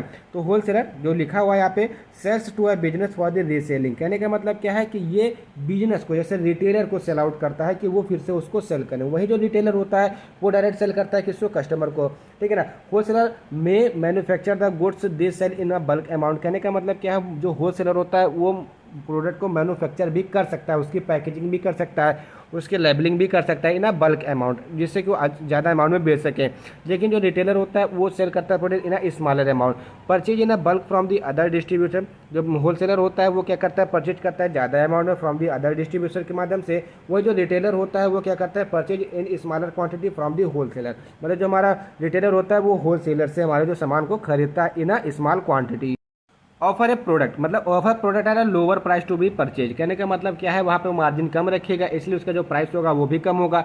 लेकिन अगर हम रिटेलर के बारे में बात करें, उसको ज़्यादा प्रॉफिट चाहिए, तो इसलिए उसका जो प्राइस होगा वो भी हायर होगा। उसके बाद नेक्स्ट क्वेश्चन क्या आता है, classify the various role of the PSR, मतलब फार्मास्यूटिकल सेल्स रिप्रेजेंटेटिव या प्रोफेशनल सेल्स रिप्रेजेंटेटिव के क्या क्या रोल्स हैं, ठीक है ना। तो प्रोफेशनल सेल्स रिप्रेजेंटेटिव या फार्मास्यूटिकल सेल्स रिप्रेजेंटेटिव के पहला रोल क्या है, attend the set goal of this sale by contracting target customer prescriber, कहने का मतलब क्या है, जो इसका सबसे पहला गोल ये होता है कि कस्टमर को प्रिस्क्रिप्शन ड्रग के बारे में अबाउट में अवेयर करना, उसके बारे में बताना। To teach the customer about prescription benefit of the product, कहने का मतलब क्या है कि जो हमारे प्रिस्क्रिप्शन पे जो भी दवाइयाँ ली जाती है उसके बेनिफिट के बारे में बताना, कि किसी प्रकार का आपको कोई दिक्कत नहीं होना पड़ेगा, क्योंकि वो डायरेक्ट डॉक्टर के द्वारा, फिजिशियन के द्वारा प्रिस्क्राइब की हो गई, ठीक है ना। Analyse the customer queries and articulate them to the sales of the desire product, कहने का मतलब क्या, जो PSR होता है वो कस्टमर के क्यूरीज को सुनता है, उसके बाद उसको क्या करता है, जो हमारी कंपनी जो फर्म है उसको आर्टिकुलेट करता है कि हाँ आपको ये प्रोडक्ट अपने कंपनी में लेना चाहिए, ये कस्टमर की डिमांड है, ठीक है ना। Gain definite sales call as per company outlook, कहने का मतलब क्या है कि ये मतलब प्रयास करता है, कोशिश करता है कि जो कंपनी का आउटलुक है उसके मतलब सेलिंग कर सके, ठीक है ना। Handle product sample as per company sale policies and procedure and region practices, कहने का मतलब क्या है, जो भी प्रोडक्ट होगा उसको आसानी से, मतलब जो सैंपल होगा उसको आसानी से हैंडल आउट करना कंपनी के साथ साथ में, उनकी पॉलिसीज को फॉलो करना, प्रोसीजर को फॉलो करना, एंड जो रीजन प्रैक्टिसेस है उसको भी करवाना, जैसे उनकी जो ट्रेडिंग वगैरह होती है ETC। तो ये थे हमारे क्या various role of the PSR।